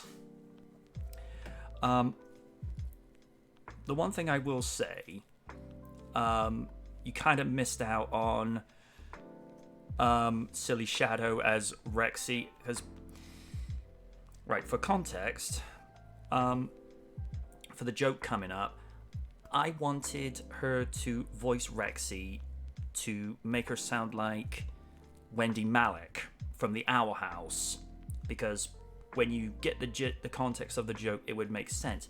But the way she delivered it, I'm like, that's just fine. That is just absolutely just fine.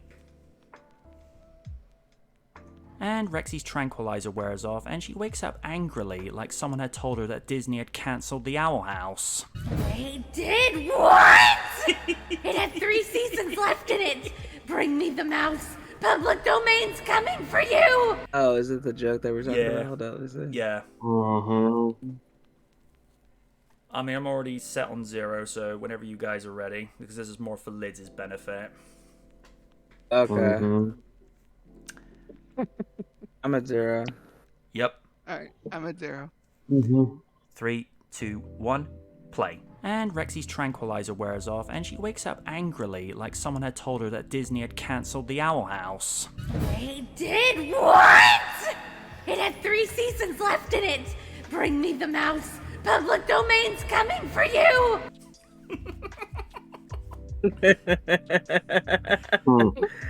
Oh god, that's still funny. And then there's one more. Let me just post it in. Alright. I'm at 0. Same. Hold on a sec. Sure.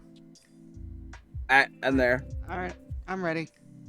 3, 2, 1, play.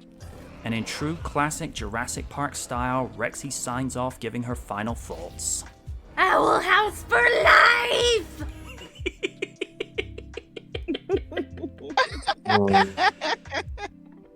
Because I remembered thinking when I was writing that, I thought...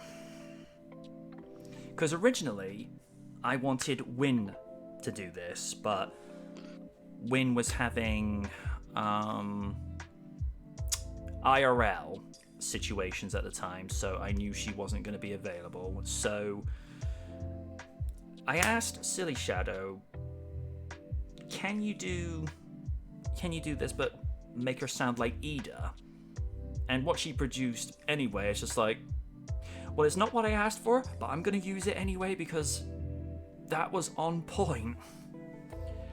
Because the story with it is, as I was getting towards the end of reviewing the first Jurassic Park, I thought, I want to do something different before it would go off into the Lost World. And I thought, why don't you put up a trailer? And I tried to have it done with like this very ominous, forbearing tone, and I tried through so many audio effects from compression, normalizing, and equalization. Because I was trying to get that epic movie trailer voice, so it wasn't working. So I go looking on Fiverr.com, looking for someone that could get the tone that I was looking for. And when I came across Silly Shadow's profile, first of all, this girl is so underrated, it's criminal, because she has so much range, as you've heard her voicing Rexy's ancestor, voicing Rexy herself. You'll hear what I've got in mind for her as the trailer for this year's After Dark. Let's just put it this way. There's so much ham and over-the-top delivery. Both Mark Hamill and Wynn will be blushing. You can quote me on that. But she had that right... I don't want to say sultry, because that could be taken the wrong way, but she had that very mysterious and... I don't want to say otherworldly, but something you just can't put your finger on, and it had the right tone that I was looking for.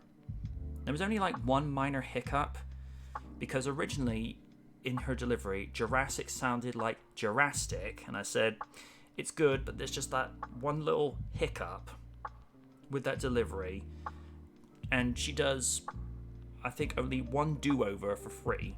She did that, and I said, yep, I'm hiring you for future voice acting gigs, because she does 250 words for $5, and the only small caveat is no hate speeches, nothing political, nothing not safe for work, so anything cursing or suggestive stuff, so anything sexual or anything of that nature, no, that's off the table. It's like she'll say stuff that's tongue-in-cheek, to my understanding, but it's got to be kept, all safe for work. And let me find the right trailer, because thankfully with the trailers I made them very short. Jurassic Park 3 No, go away, RDR. I don't want to look at you right now. Right. Let's see. Go into that one, and you get an idea just how good she is. YouTube, don't play straight away. Seriously, stop that. Alright. Hang on, why am I going... Yeah, that's weird. Alright, I'm set at 0. Ready when you are, Lids. Amesies. I'm at 0. Steve? Hang on, let me get to it. Okay. Hang on, one sec. I need to stop with the... Yeah. Need to turn the lo-fi off just a second. 3, 2, 1, play. 4 years after the events of the Lost World, Alan Grant returns in a rescue mission to Site B. Real Features revisits the 2001 sequel in the 22nd anniversary of Jurassic Park 3, only on Real Features. Wow, that's pretty good. Yeah.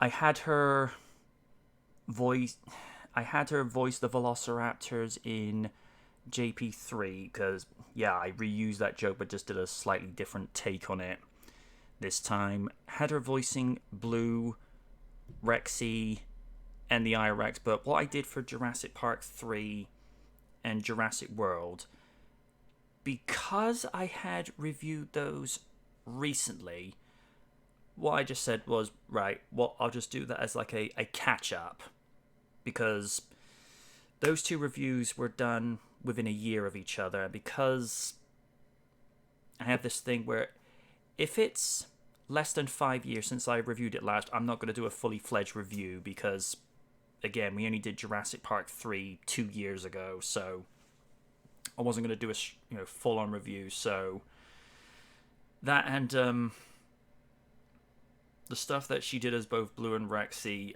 Win heard it. Win gave it the hammy stamp of approval, saying, "Oh yeah, I like her. She's good." But it was just the way she would do.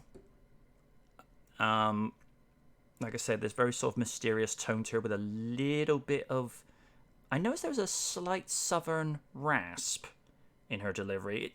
It's not, in your face. It's very subtle, but it was kind of what I was looking for.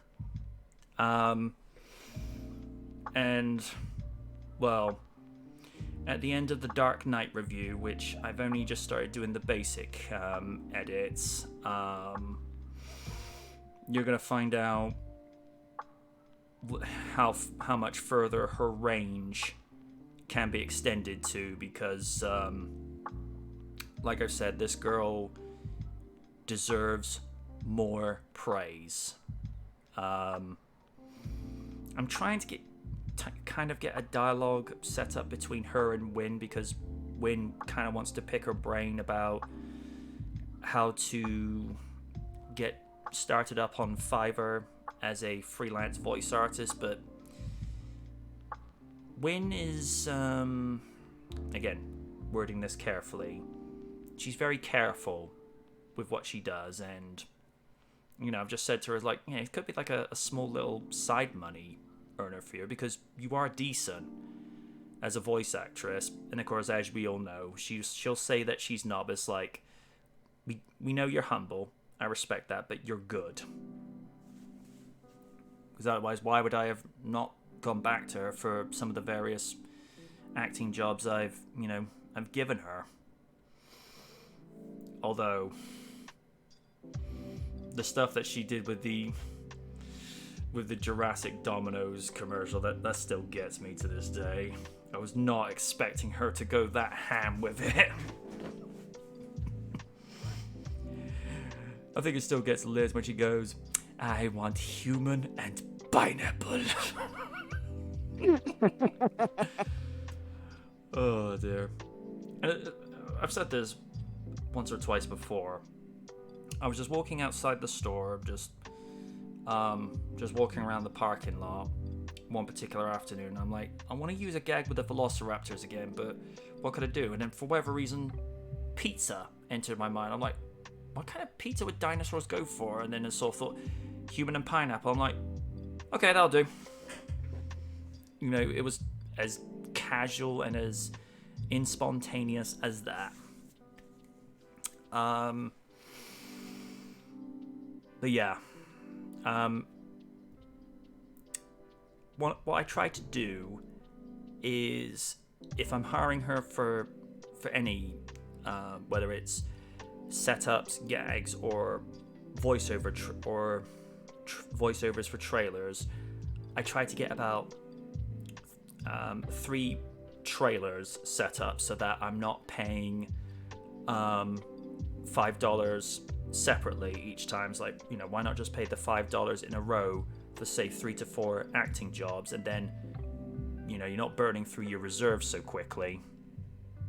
I would have gone through for another voice artist who goes by Cleo Torres, but she would only do 50 words for $5. I'm like, considering some of mine go over a little bit, I need more time for that.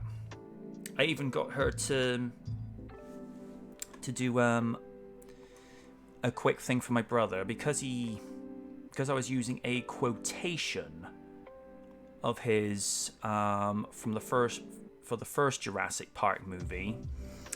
I actually had a little commercial put at the start. Hang on, how long is? Let's see. Is that going to fit in there? Yes, it will.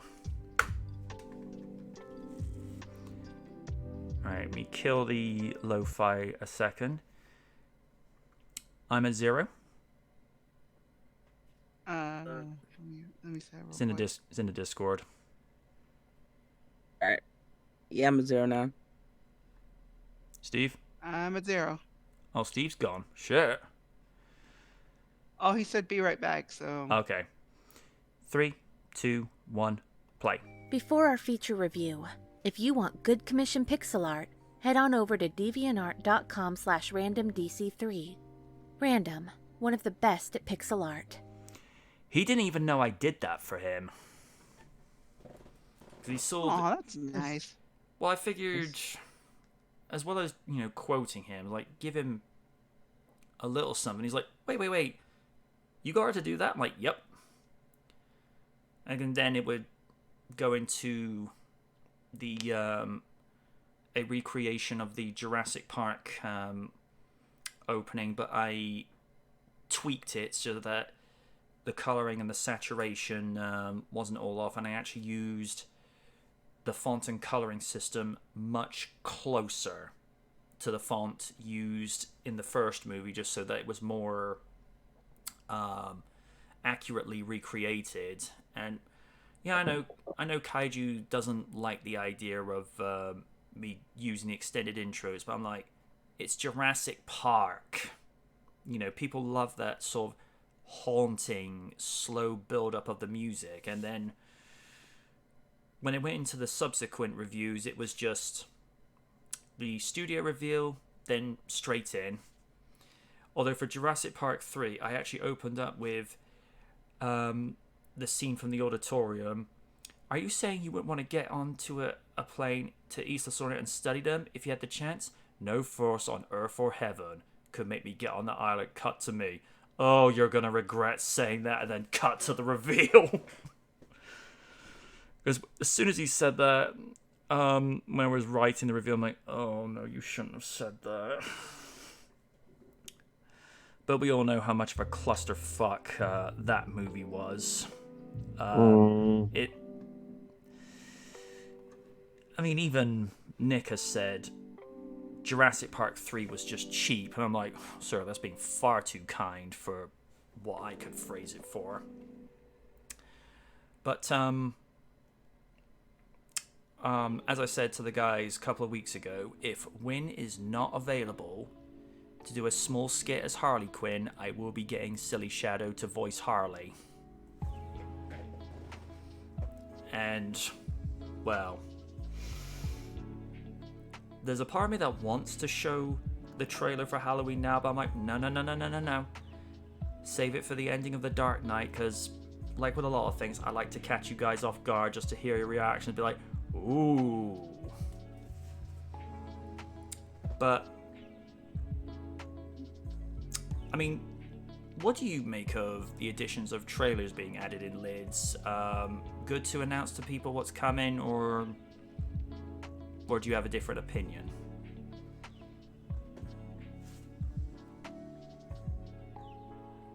Lids?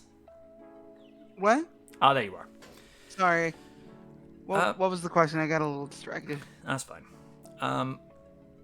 The guys have had their thoughts on this. What do you make of the idea of having trailers added to the end of the review? Do you think it's a good idea, or do you have your own different opinion?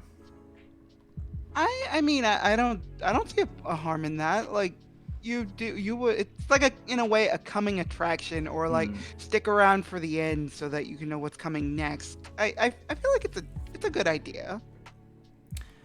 Well, it was one of those things, like I say, it was getting towards the end of the first review, and I'm like, this needs something. And then I'm like, okay, that's what we'll move forward with. And it's the same thing when, because Real Features had been off the air between seasons from the end of June, with Knight Rider being the season 20 opener. I'm like, the first ticket needs to open up hard, and I'm like, okay, let's go with Knight Rider, but let's announce to the audience what's coming. And I think we'll do that one last trailer, and then we'll think about calling it a day because it's starting to get late. You know. Okay, hang on a minute. Once again, let's cut the lo-fi, and let's go to that. Yeah. Oh, now you start playing commercials. Okay. All right. You might have to skip. You might have to skip through an ad because, you know, YouTube has this thing on occasion where they'll put commercials in front of people's videos, even though they're not monetized. Yeah, I just I'm got an not. ad. Yeah. I don't deal. Luckily, I don't have to deal with that. No. Same here. I'm at 0. I'm at 0. Samesies. 3, 2, 1, play. For the first time ever, Real Features opens its 20th season with a retrospective on the original TV pilot movie of Knight Rider. Can one man make a difference against criminals who operate above the law? Knight Rider, Knight of the Phoenix. Coming September 26th, only on Real Features. Nice. When I heard that delivery, I'm just like, you're making a lot of fans happy with that. Because I was hesitant to go do that, but I thought, you've progressed as a reviewer a lot in the last 16 years since you first opened your account. I'm like, you reviewed the pilot before, but you've never reviewed it like a movie, so why don't you review this in the way you would do with Real Features? I'm like, alright. Whether I'll go to review the season openers down the line, I don't know. It's easier to get the DVD that I bought for that one, because season box set, I mean, this is the thing that people don't talk about.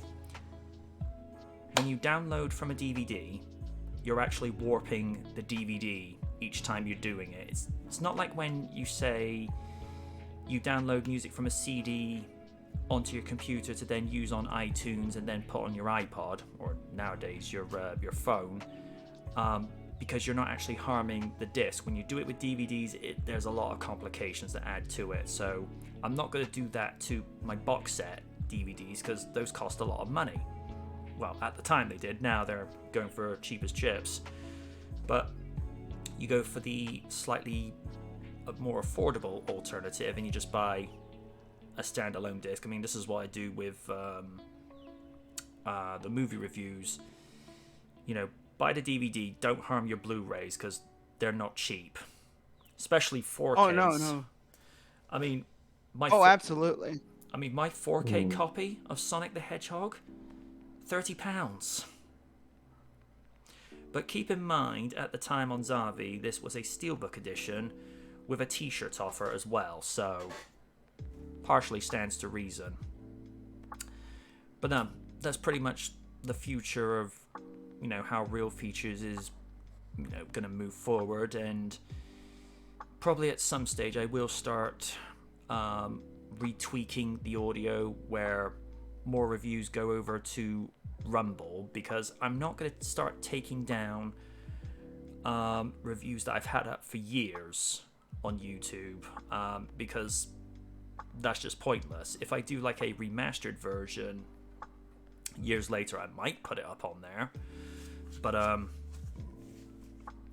you know, particularly with the Knight Rider review, the audio was a mess on that, and I've just learned through, you know, going through with Kung Fury, knowing how to add compression, limiting, and normalization and equalization, it does make it sound better. I mean, Steve, you heard the differences with Kung Fury. The audio came through much clearer. Mm-hmm. So that's going to be how it's going with the Dark Knight. There's going to be a few jokes with the Dark Knight, but not like making it the purpose. It's more like sort of, saw what you did there. It's more like moments of levity, like how Kaiju described in Begins, like whenever he goes, "What would you call that?" Damn good television. You know, it's there as like quick, not like Raiden laughing on the floor like say Logan Paul going after the Universal and the WWE titles. He'd be like, okay, let me just get the oxygen tank. You mean? Yeah. It'd be like, bruh, he'd have more chance beating Gilbert. Actually, most people could beat Gilbert now. Mm-hmm. But no, that's pretty much, you know, just add moments of humor here and there. And, well, there's one gag where Steve will look at it and go, okay, harsh, but you're right on the money with that. And he'll find that out in a few weeks. Yeah. That's pretty much where we'll go from there. And in between that, my weight's slowly coming down on a personal note. Because those that have been following my Instagram know that in the last 3 weeks I've knocked off about nearly 10 minutes on my previous best time power walking around the town. So I clocked in at 1 hour, 6 minutes and 12 last Tuesday, and well, my t-shirt showed the results. I'm not going to put that up on there because there's some things that don't need to be seen. But nah, health-wise doing a little bit better, so yeah.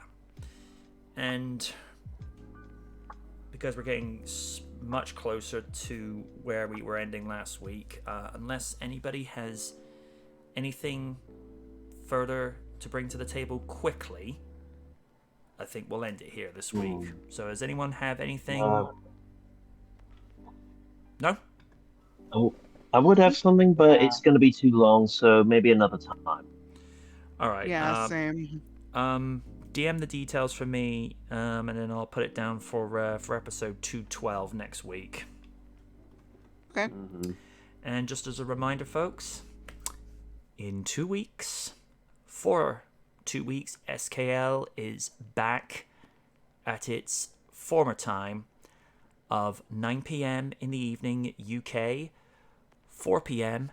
Eastern Standard Time, and 1 p.m. Pacific Standard Time. Just for those 2 weeks, because the rules is, as always, when I have time off, we get to go a little bit later. And also, because it will be Halloween, so it'll be a double bill that night. I can get the Dark Knight finished off and get the Halloween review. And in a weird way, kind of fitting to have Batman as Halloween, because even though he's not a Halloween character per se, there's still a lot of people that go trick-or-treating as him. Especially, well, he is a creature of the night. Especially in the season 2 episode of the Batman, where he compliments one of the trick-or-treaters dressing as goes, spiffy costume. I've always felt that series is so underrated. I mean, Absolutely. oh, worth noting, Raiden, that entire series is available on Blu-ray now. Awesome. Look, yeah. And they only just realized in May, Alfred Pennyworth, also known as Mimir from the God of War games. Ah. Same person. He also came back to reprise his role as Alfred in The Long Halloween Part 1 and 2. Mm-hmm. And Celebrimbor in the in the more recent Lord of the Rings games. I do like Alistair Duncan's take on that character. It's not like Ephraim Zimblast that's just sort of makes witty remarks tastefully, I might add, but Alistair's portrayal is he's actually more assertive and authoritative and actually challenges Bruce on certain things he does as Bats, saying, wouldn't this be easier to do as Bruce Wayne than the Batman? And I think the Batman vs. Dracula is one of his best performances. Also, that movie, heavily underrated as well. Seriously. Yeah. I mean, Kind of wish they had other movies after that. that's one of the very few. Actually, it's one of the many DVDs I would like to see as either Region 2 or multi-region, because my copy's NTSC only. But weirdest thing is, Sky's movie store actually had that available during the Batman selection when the Batman was coming into theaters. So I'm like, it's like, why is this one not a power release, even though the Batman was shown on TV in the UK? It's just, I could just never get my head around that. And Peter Stormare as Drax, a little bit hammy, but definitely captured the right aesthetic. And also Joker as a vampire, oh god, it's both humorous and nightmare fuel at the same time, especially when you see him crawling up the walls. I'm like, oh, so this is what happens if Joker actually had Spider-Man's DNA. Oh god, well, now I got this image of Joker spinning spider webs now. Although the two did actually...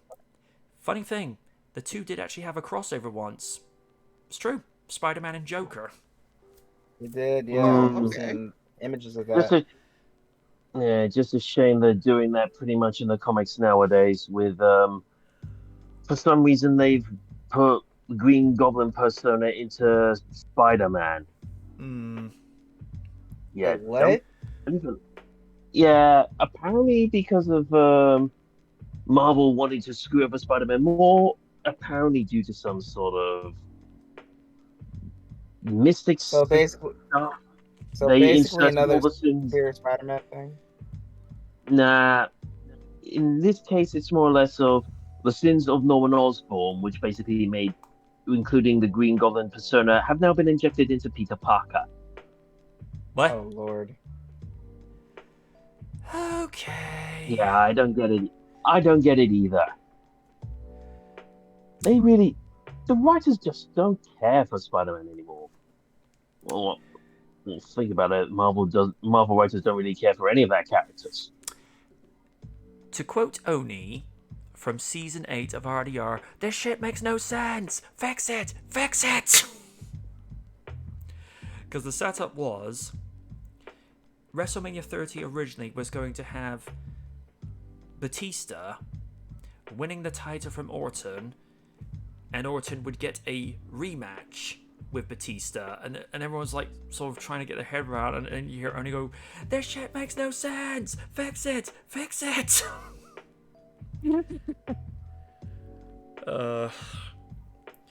You'll hear some of the things that happened, particularly when I called it, that when they announced, when it had been agreed upon that Daniel Bryan would face Triple H at WrestleMania, to then, if he won, he would advance to the undisputed title match as a triple threat.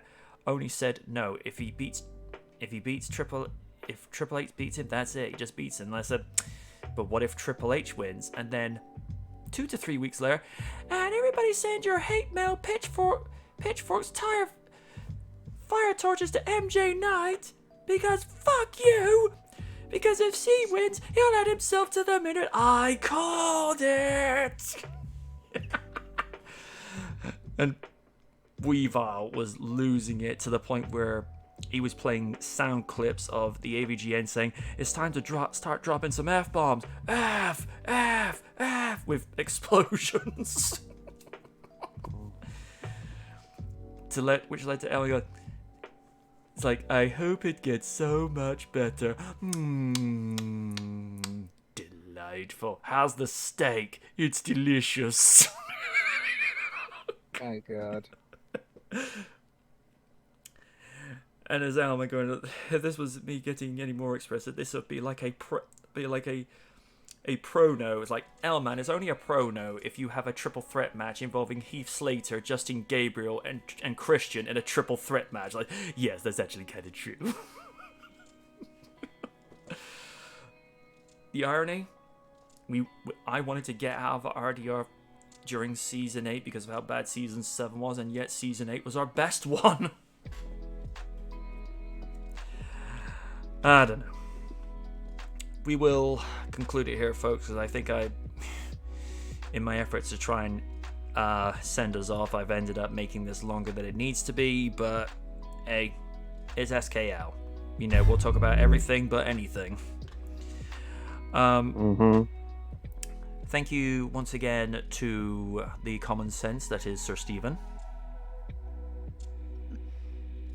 Okay, he's not going to say anything. Okay, never mind.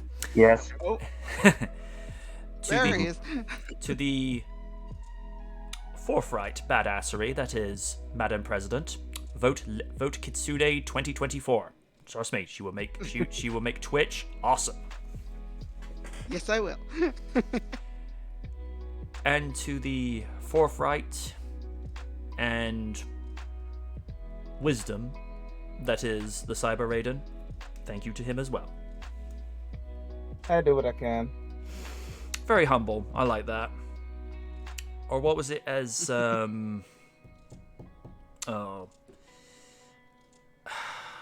I forget the name of the rapper. He just once said, and I quote, "Bitch, be humble." Kendrick Lamar. Yes. Very blunt, but I do agree. Be humble, folks, because then they can't grumble. Good night from the night.